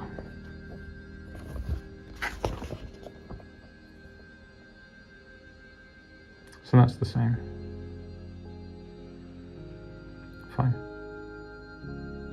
Oh no, it's 36. Ah! Ooh. That was close. Okay. He's got a different leg. 36. That was close. Okay. Wait. So that's number 4. Where does 4 finish? So 5. Okay, so this is the first bit that I shouldn't be doing. It doesn't tell me to stick that stud in on the other one, but that stud. But there we go. So not 26, I need 36. Whew, that was close. Very close. There we go. So that was a top tip there. If you're building to build the second variant, you want to switch over when you're putting this leg on. It's number 36. That was close. Okay, so 36 is over here.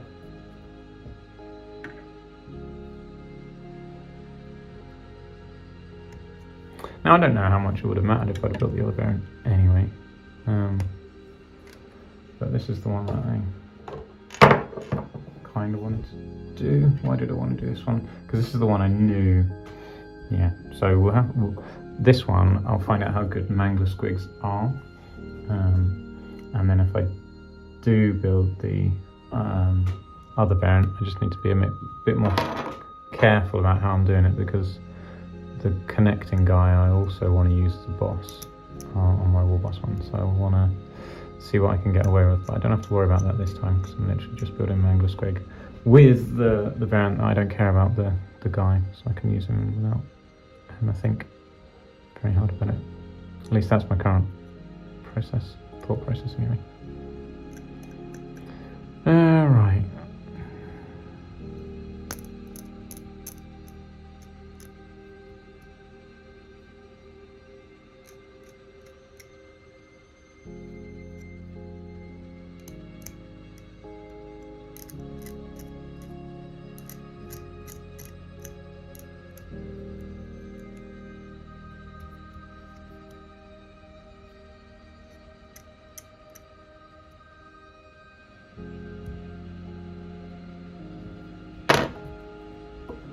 Alright, let's stick this one onto this base.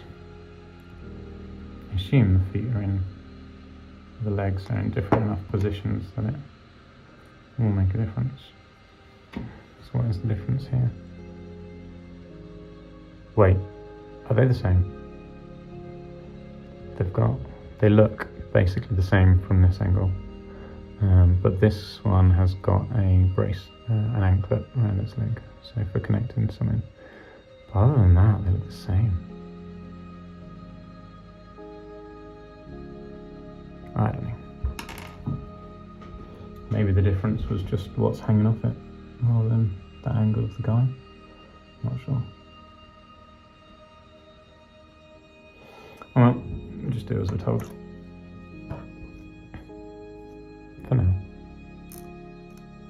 When we make the next one, that's when we'll go off book and just do our own thing. But for this one, I'm content making it how it says to make it.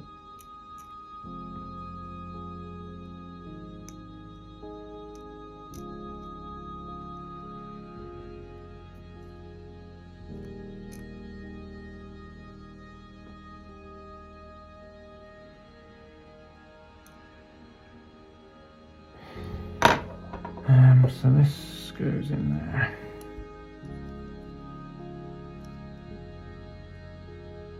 Take the direction around. I was going to say it doesn't make a difference, but I think it does. It doesn't twist because it's an oval shape. I'll just stick that in, I guess. Does it make a difference if it goes that way around? Oh yeah, that's the way around it's meant to go.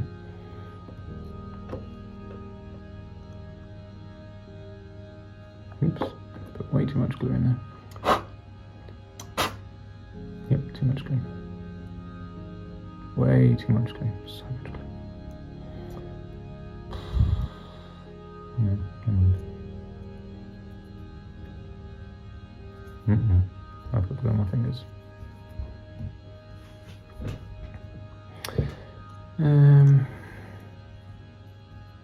Yeah, I didn't put enough glue on there for my liking. I would have liked it to have sealed this hole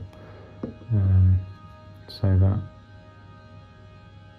I could scrape off a layer to make it flat. That's what I should have done.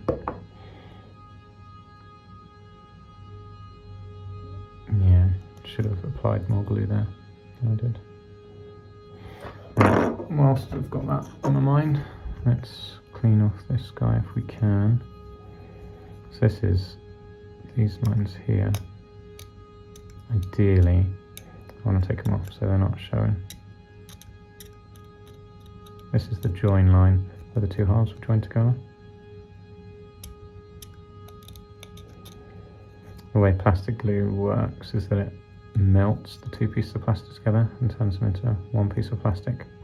So that means you can treat the join like plastic because of this. Don't know how successful I'm really being here though, because of all these spines in the way. What I'm trying to do is scrape the lump away so it's one flat bit. I'm going to be able to manage that around here, I don't think.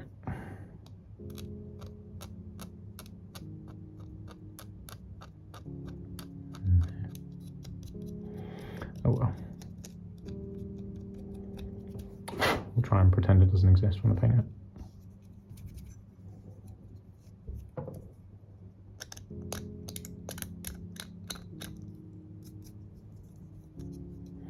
This bit's going to be quite hidden anyway because it's the underside and it's going to be stuff stuck underneath it. People aren't generally going to look at the underside, I don't think.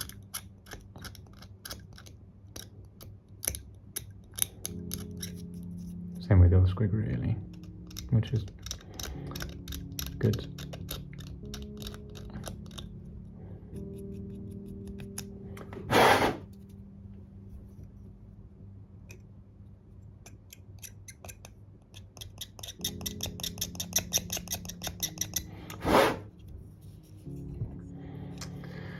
Okay.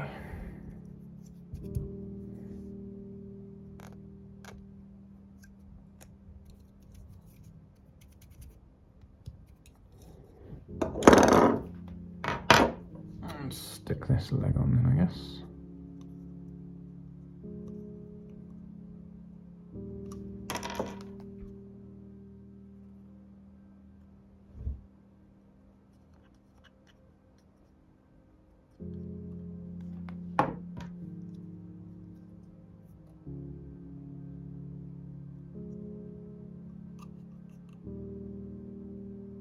So I started putting pressure on here but realised I was bending that. That's why I moved down here to put the pressure on an area that I knew wasn't going to snap. Okay, squig.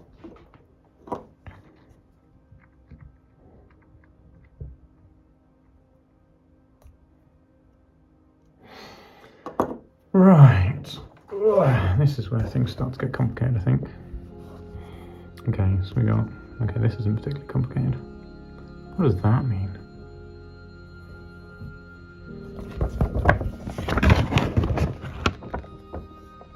Dry fit stage before gluing. Yeah. Test it. Okay, let's stick these bits on. 40 and 39. A dwarf head on a rope and a bit of chain, I think.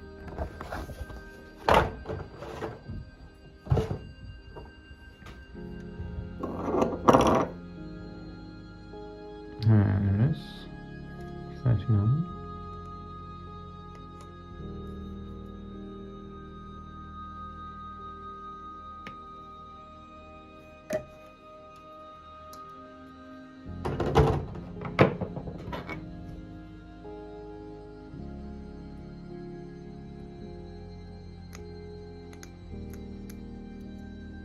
Another good bit of ruined dwarven architecture.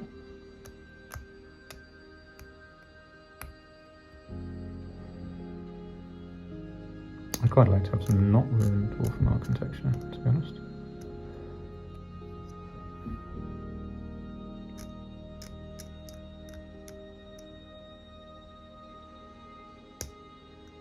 Not for my goblins, obviously for my dwarves.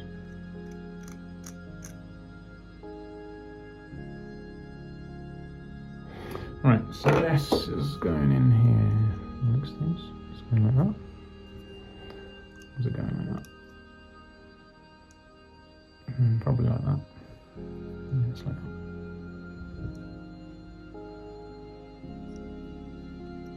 And then what was the other bit? Number 40. A little bit of chain, I think. Teeniest little bit. Is this just there? Teeny tiniest little bit.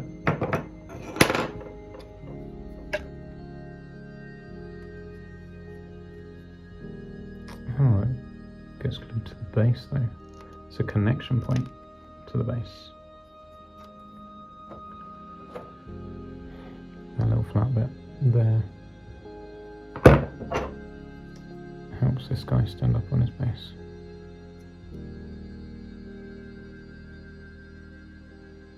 Okay, fine. Which around does it go? Okay, just plugs in there like that. And then should go flush with the base. Okay.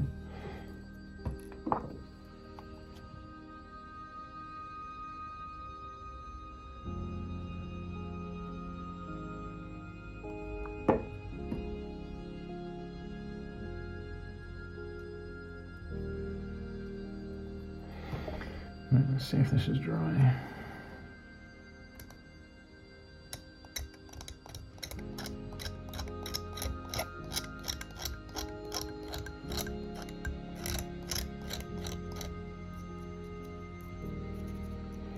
Yeah, so that was quite good.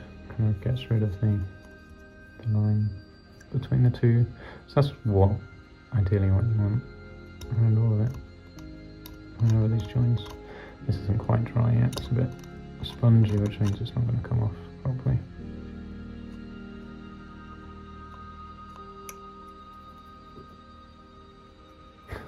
I thought I could hear some snoring then, I realised my cat's asleep on the bed behind me. I was like, why can I hear snoring?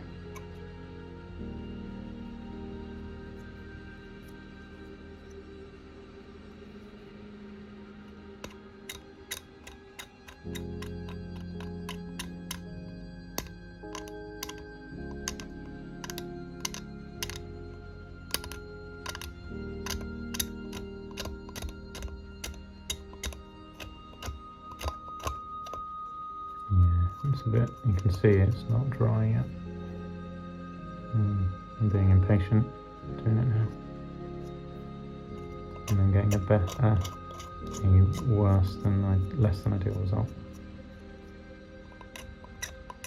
You get the idea. The main point was to show you how it works. Even if I'm failing, you can see it worked good down this bit. Worked good, worked well.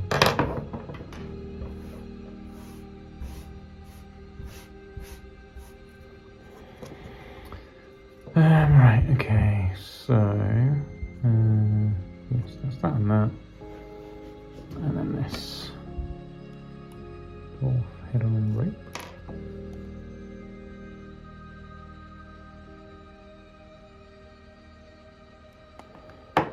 No dwarfs were harmed in the making of this decoration, because this is a statue, much to the sadness of the goblins.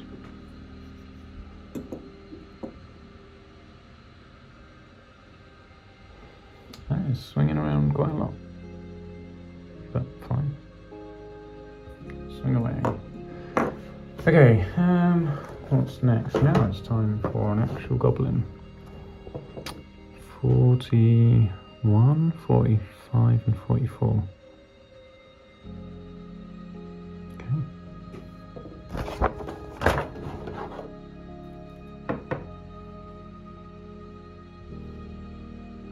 There are a lot of goblins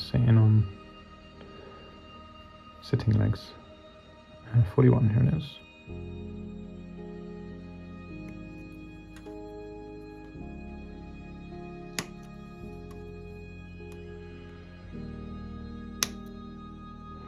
$41.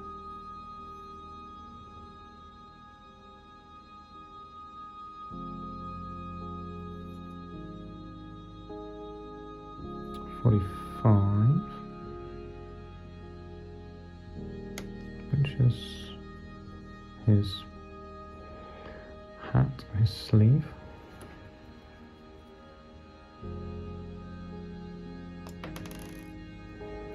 And 44, I said, didn't I?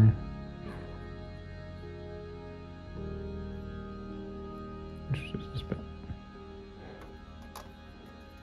Now, I almost cut that in the wrong place then. Because I saw that his club ended there. I was like, oh, that's a bit of the sprue, but it's not. That is a peg. A really important peg for the squig to join to. So do not make the mistake of cutting this off, because that is like key for making them all together. So even though his club ends there, that peg has to stay on to go into the top squig for it to join on. Otherwise you won't be able to join, or not as well as it should do. So this bit here is not flash. Do not cut that bit off when you're building it, because you will need it.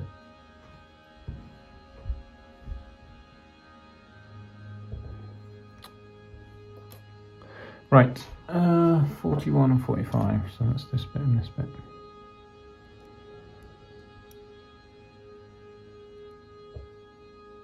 Don't know which one's on, let's just clean this belt first.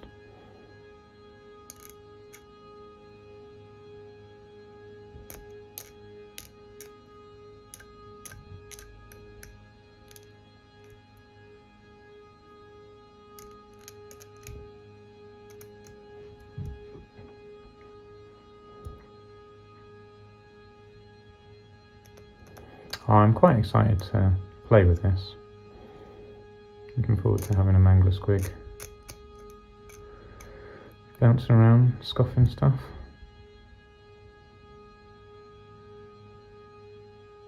I think that'd be good fun. I really enjoyed using the squig hoppers. In one game, in the other game, they died horrendously, but that was my own fault. So in the second game, I split my unit. So I split my seven squig hoppers as a separate unit to my two bosses. So I ran the bosses separately, two separate bosses, and the 7 squig hoppers, because I was worried about I'm playing against dwarves, and he had a whole load of war machines.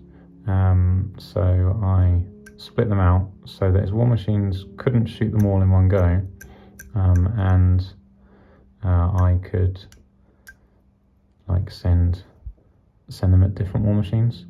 But what ended up happening is he deployed his rangers as scouts,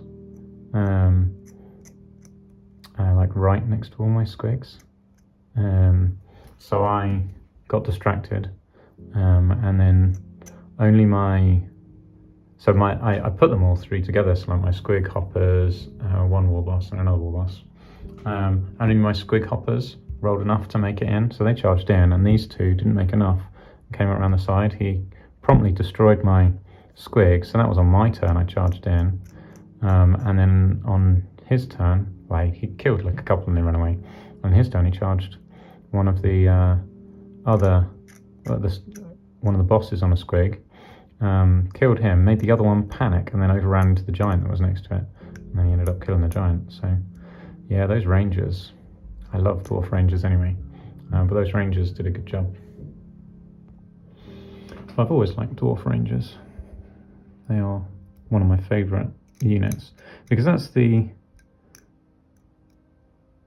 guess, what I really like. So rangers and miners, to my mind, are so good because I can sit back with my like war machines and like thunderers and stuff, and have rangers like up the board march blocking and harassing and distracting his units, while I do whatever I need to do to get him to position with like iron breakers or something, and shoot stuff with my war machines. And then the miners can just arrive on the back and destroy any war machines that they've got. So they are like two of my favourite units. So I will basically always take rangers and miners in the dwarf army.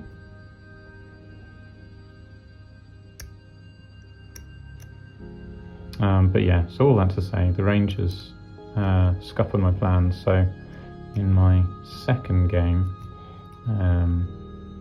using my squig hoppers, they were completely destroyed by this one unit of rangers, and the giant.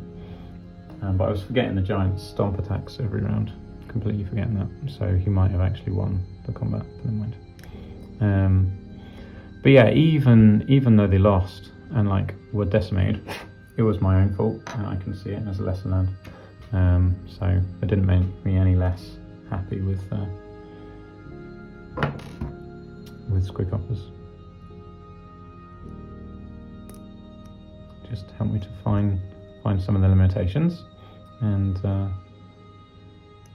yeah. So, I mean, if the rangers hadn't been there, would my plan have worked, splitting them up? Maybe. But when trying to take on a unit, it was a regiment of 20. 7 squig hoppers weren't ever going to do anything to that. So that's a question I should work out. When I roll for random movement, can I roll for all my units before doing anything with them? So like I rolled for my squig hoppers and then moved them into combat, but could I have rolled for my squig hoppers and my warboss on squig and the other one before deciding where to move any of them? Because it's their movement value that's random each turn. To the rulebook. Let's have a look at how random movement works.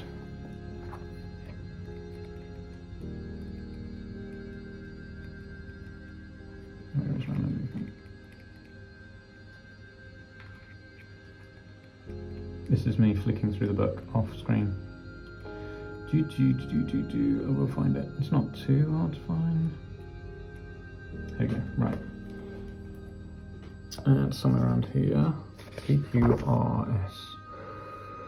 Random movement, here we go. Model with this special rule do not have normal movement characteristics. Instead, a dice roll is given. Whenever a model with this special rule moves, roll the dice to determine how far it must move. Models with this special rule move during the compulsory move subphase. They cannot march, declare charge. They can will to change direction, but cannot perform any other maneuvers.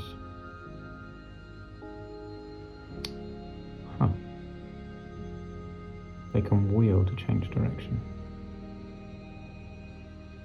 Interesting. Does that mean they can't perform any other maneuvers? Does that mean that Mangler Squigs can't make that pivot move?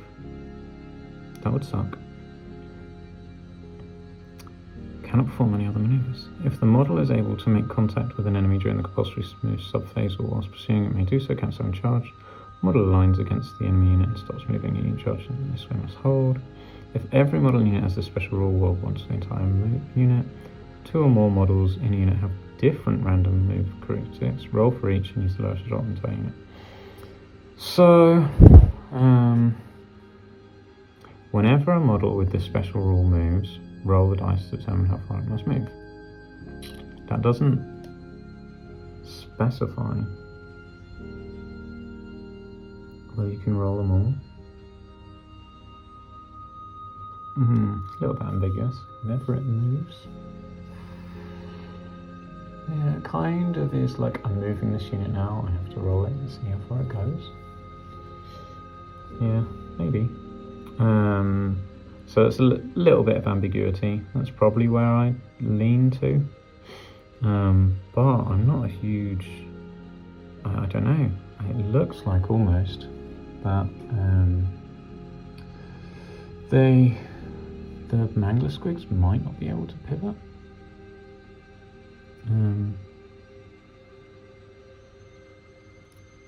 They cannot march with charge. They can wheel to change direction, but cannot perform any other maneuvers.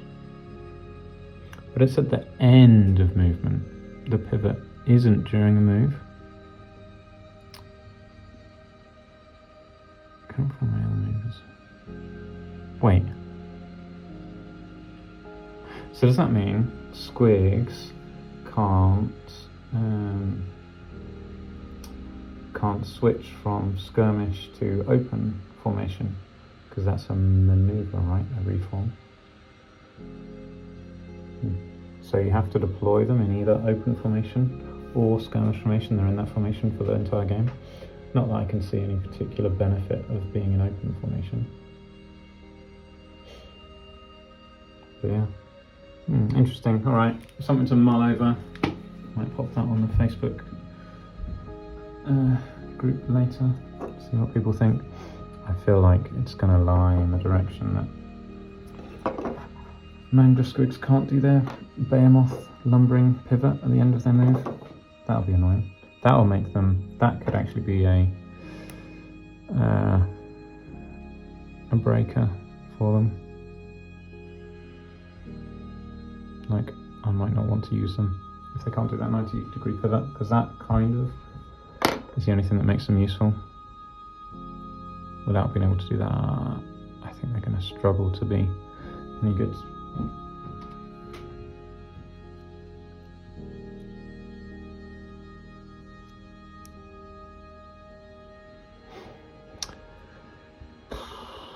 Yeah.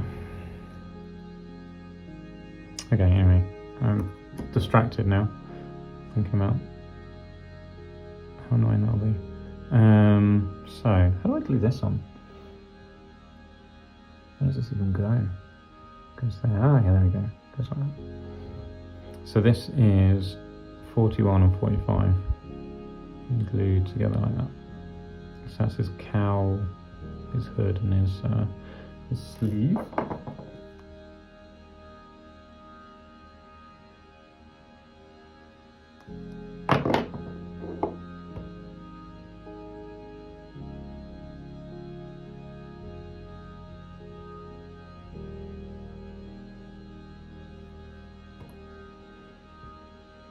And this goes there.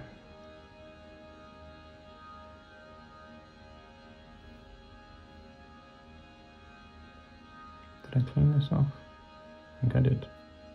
Absent-mindedly whilst talking. Fine. Okay. Can you tell? Well, it's put me in a little bit of a downer, thinking about my squigs might not be able to do their pivoting. I need to go and look at that properly and spend a little bit of time having a good check of the different rules together and see what it says. But my initial feeling is it might not. That would suck.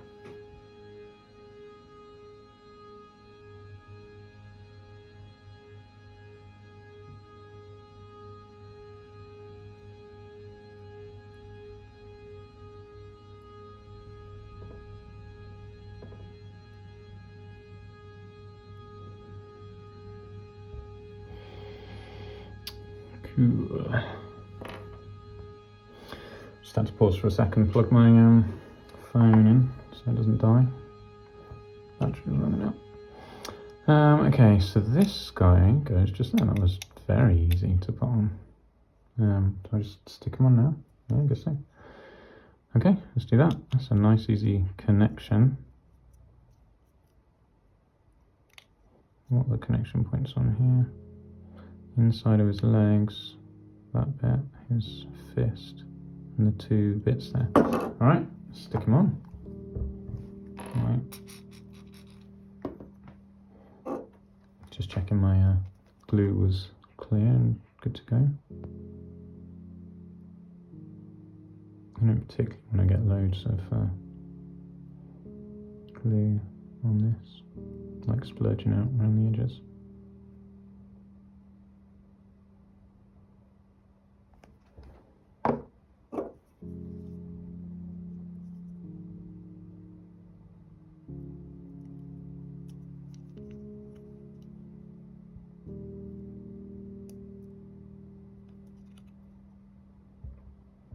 That's a good solid fit. He's not going anywhere.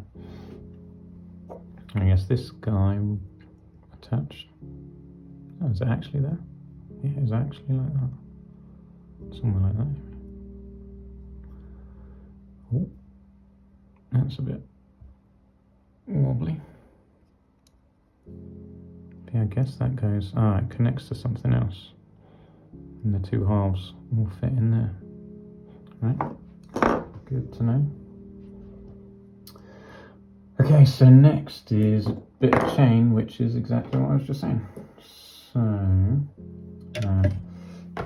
So because I've plugged my phone, I've got a cable dangling down, which now gets in the way a bit of stuff. So we're doing this bit here. And that is, it says do a dry fit first. So it's this 37 and 38, which get connected together, and then one goes in the top and one goes in the side. So that's these 2 points, and that goes, and that attaches, that's the other half of the bit that I was just saying, the other half of the peg, I guess. So that attaches onto his, what do you call it, thing, club. So that attaches to a club, that goes in the back there, that goes in there, and those two join together there. So 37 and 38. Alright, this looks like it's the most complicated bit so far. So,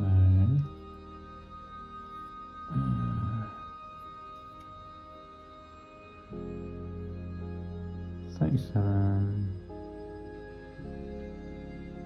What's 38? This one's 38. Okay, small one's 37, big one's 38. So again, we're keeping these peg bits. That's a peg which we're keeping. That's a peg which we're keeping.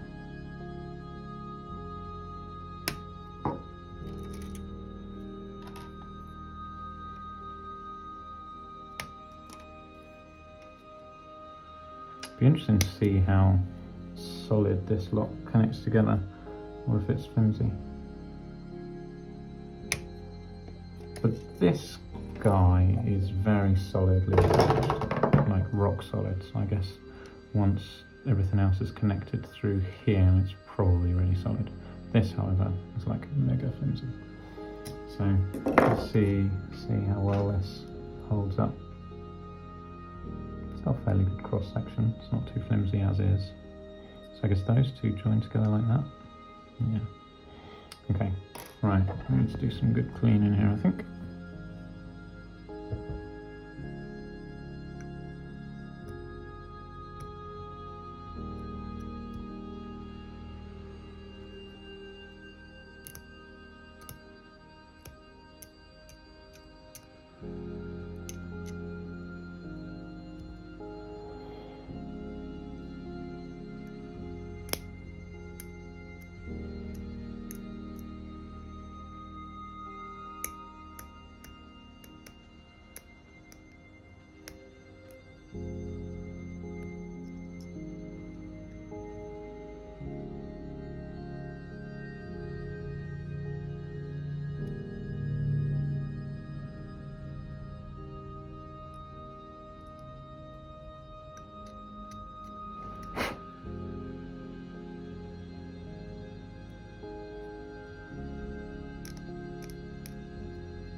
Well, I think I know what I'll call this video anyway. How to build a Mangler Squig. Non-loonboss. No, this is the loonboss variant. Yeah, this is the loonboss variant.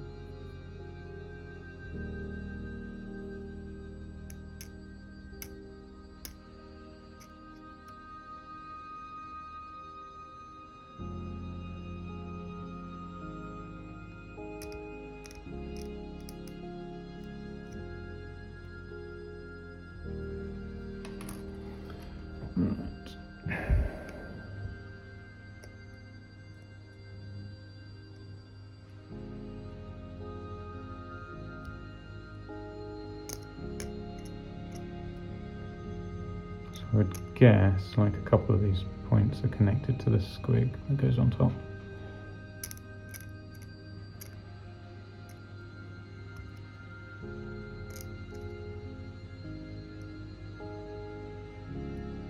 Looks like it's got a hole to go into. It's a peg like we had on the other side. Yes, this is the exact same one as the peg on the other side.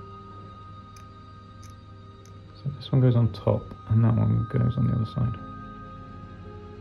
That doesn't have a spiky bit on it. Never mind. Maybe we'll do later. Right. That's all the mould lines we're cleaning off of this anyway.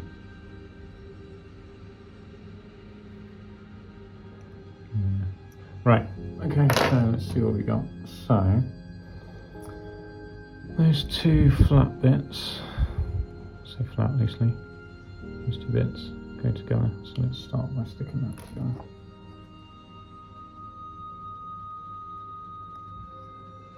And a bit underneath as well.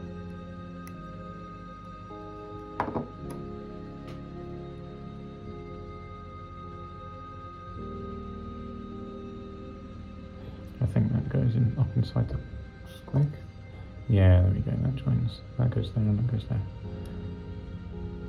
Like that. So, and that bit's going to join to the other half of the goblin's what's it called? Club, which will go there. So now we need to stick this bit. So this one will go in there. Yeah, sure, why not? Let's do a full dry fit. That'll go in there. That'll go in there. And then this will attach to there. So getting this bit in. Okay. Okay, so there's that's how it's all going together anyway.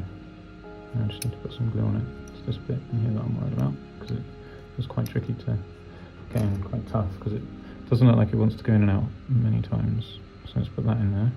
Some glue. Let's put some glue in this hole.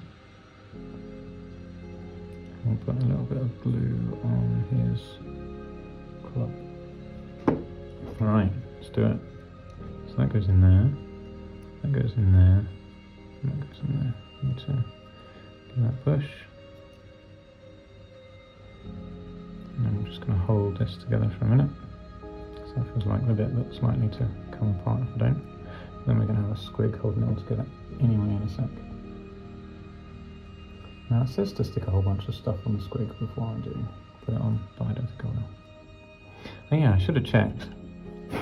This guy, I mean this squig obviously will look fine based on a... I'm putting him there because he'll be on a square base.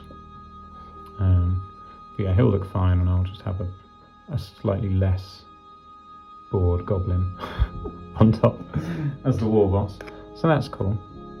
And I've got options. I don't actually have to use the ones in the box if I wanted to use some of the other ones that I've got from the squig hoppers. So that's good. Good to know. We've got some options and we don't need to use all this lot on it. But yes, that's cool. For this one it'll be going like that actually. Oh, it says now is the time to stick it down, so maybe we will. Why not? Let's stick it on.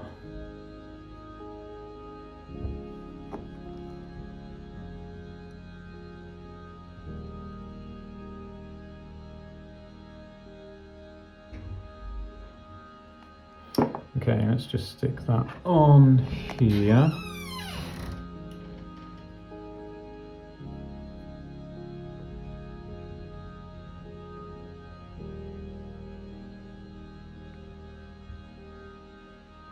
I don't know how much it's going to be pointing in a different direction. Like, I'm sure as long as that's on like that. Where will the other one go? The other one's going over here. So do I? Yeah, I feel like I should have put that on after. So here we go. I am going to put it on an angle like that. Yeah, I definitely should have glued those two together first before sticking this guy on, this base. That would have helped me. Okay, so it's going there.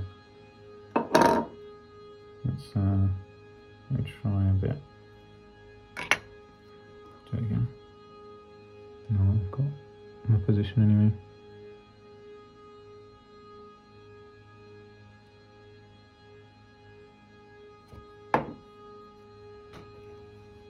So that can go there. That can go there. Did I put some any glue on that one? I did. How do I put it that way around? I don't know. I don't know what I'm doing. I should have. I should just wait until I glued the other one on top. Let's put some more glue under here. There we go. Right. I feel like that's where it needs to be. So slightly look into the side so that this guy will end up like there, which is fine. More to the side than I had him at first. Let's go there. Right.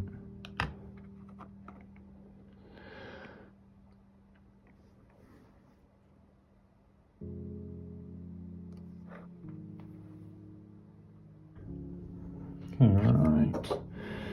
So, I think we're almost done, you know, because this doesn't have any holes over here. I don't actually have to stick anyone on top, except for that one.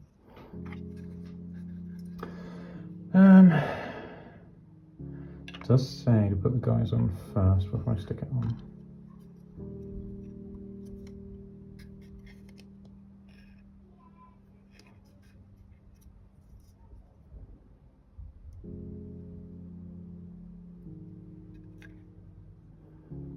Yeah, so that's going to sit on there. Well, I definitely have one guy hanging off there. I don't know if I want to put any more on. No, I think I'll probably just have that one guy. Right, let's find them.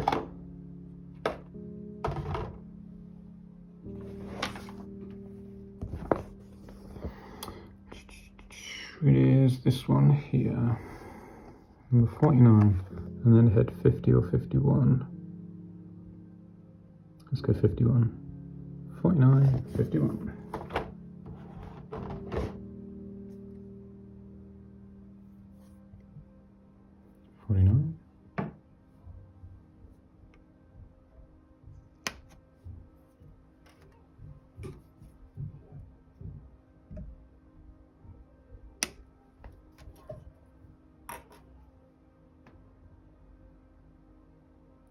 Is a head. Where are the heads? Heads. Ah, 51. There it is.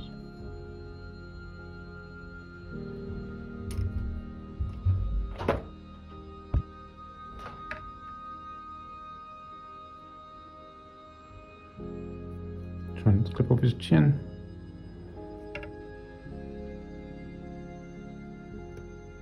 That's definitely a risk. Okay, so yeah, we've kind of clipped his chin a little bit. It's a bit flat. Just trying to make it a bit rounder.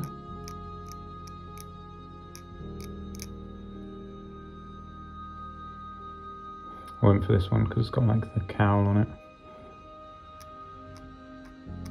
So I quite like that. Also less skin to paint. But skin might have been easier than painting black unless I'm going to plan on dry brush it, which I don't know. Probably won't. Could do, could dry brush this. The black bits. It's a bit lazy when there's only like 2 guys to do.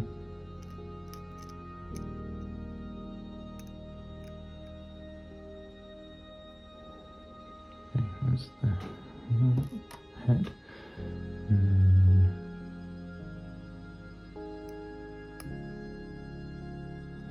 Yeah, I think I might just leave it with just these 2 guys on. I feel like there probably should be more, but maybe I'll put the snotling jumping off as well, just so it looks a bit more crowded.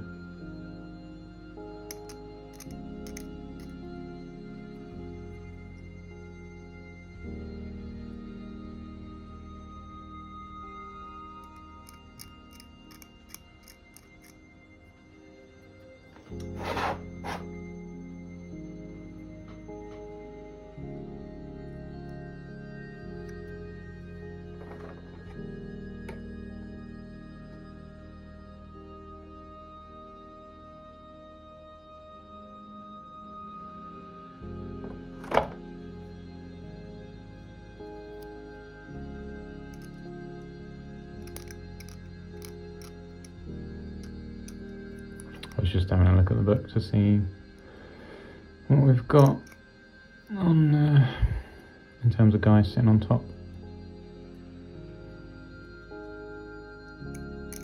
I'm quite looking forward to making my war bosses on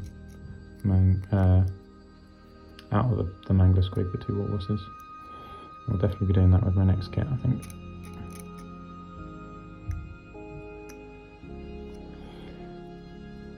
Yeah, we have to see where we land on the Mangler Squigs movement, see if they can do that pivot at the end, because I think they'll be rubbish if they can't. I think it makes a massive difference.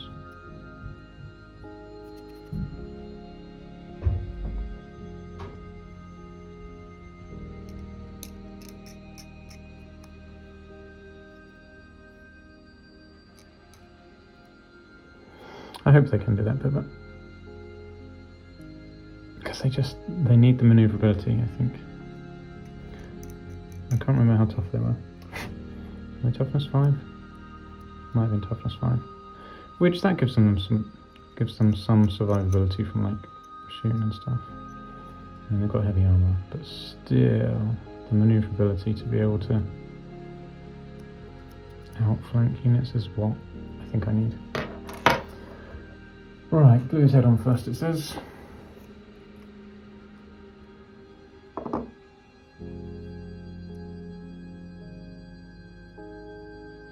He looks suitably.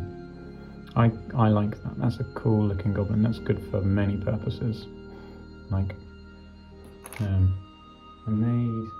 I'll put them away somewhere. Made a guy. I turned a fanatic into a guy catching a squig. In fact, it was this fanatic.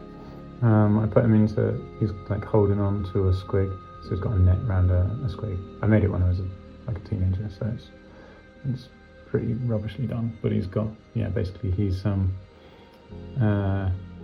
being pulled along by a squig, and he's like holding on to it like that. And that just made me think of kind of essentially that, and that is kind of what he's doing. He's been pulled along by a squig.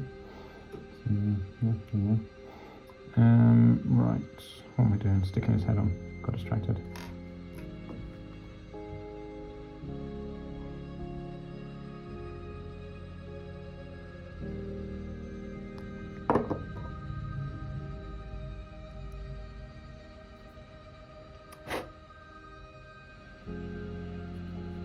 Cool, and then that goes on there. Yeah, nice. I think I'll be fine with just one guy on. I just don't want to have to be painting loads of guys.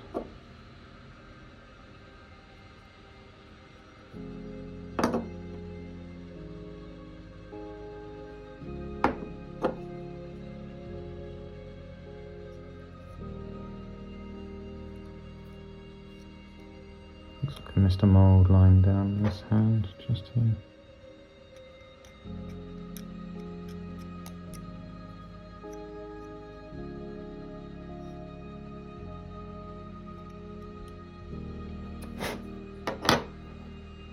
Cool. And that just goes on here, I think. Yeah, we're done. Yeah, I think that's kind of kanji how I need the snotling. Let's find the snotling more like quickly, so I think. So the snotling is number 59. He should be the only one anyway.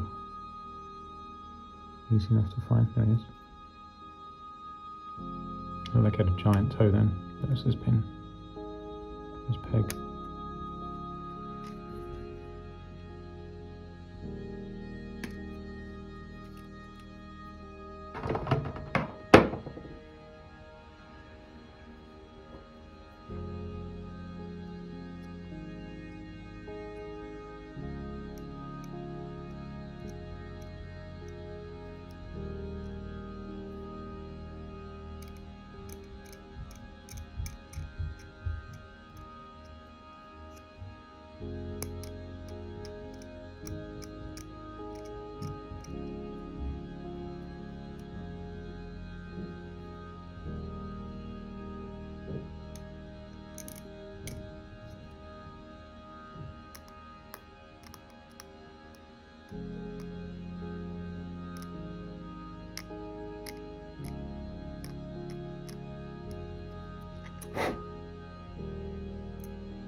I guess so. Wasn't sure if he was like meant to go. No, only fits this way, so it must be like that.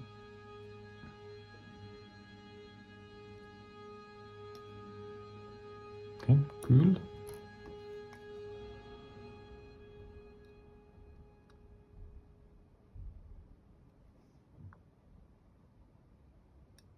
This is the only squig that I'm planning on putting this snarling on. The other ones can have something else to fill this gap.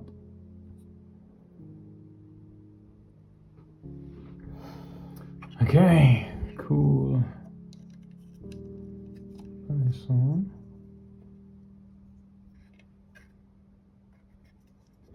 I'm not a huge fan of the fit. It's quite it's not a great fit. And maybe it's because I haven't glued it together particularly well, but it just doesn't feel like a great fit into that hole. But I mean, it's even though it's not a great fit, it's not going anywhere. So that's good. So let's put some glue in here.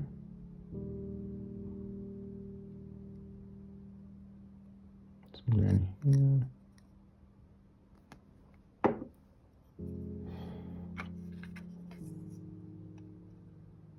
Once it's glued, it won't rock about, obviously, so it's probably fine.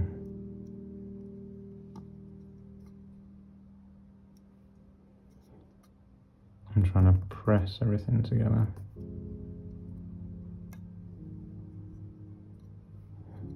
Without getting glue on everywhere, and also without knocking the slot and the goblin that I've just glued on.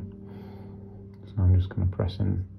This bit I feel like I need to press quite hard to get a good, well, I say a good connection, it's got a good connection, but I don't know, maybe I'm overreacting. Almost pulled that goblin off then.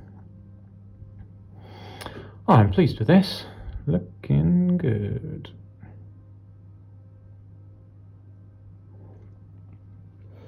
I don't think I'm going to stick the snotlings or the mushroom on the base, but I will probably stick some rocks and sand on it.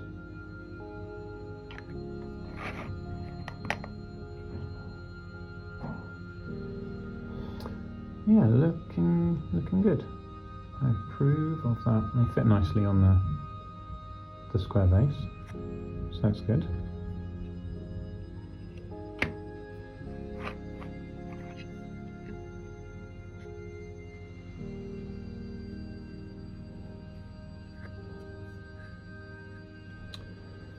Yeah, cool. Alright, I think I'll probably leave it there. I'll glue the bits onto his... So what I'll do what I've done with this guy. I'll stick some rocks and sand on the base. But I didn't see that on this video. If you want to see how I've done that, go and check out this video. The one where I built the loonboss on the squig. But yeah, I'm pretty pleased with that. It'll look good in the Night Goblin army. Got a couple of goblins riding it, so that's fine. And they look pretty hectic. Yeah, I'm very pleased with that. Snotling flying off. Yeah, very good. Alright, I'm quite excited. I'm excited to play with them. A little bit hesitant now that well, I don't know, I think they might not get that pivot move, but I'll have a good read of the behemoth and see if it's kind of like, I don't know, see if there's any way I can wiggle out of it, and then also check with the Facebook massive, ask the hive mind what they think. But yeah, so that is making me a little bit hesitant, but they're still very cool. It's a cool model, and I'll still be making some bosses out of these separate squigs at some point as well. So yeah, cool. Alright, well, hopefully that was interesting, and thanks for watching.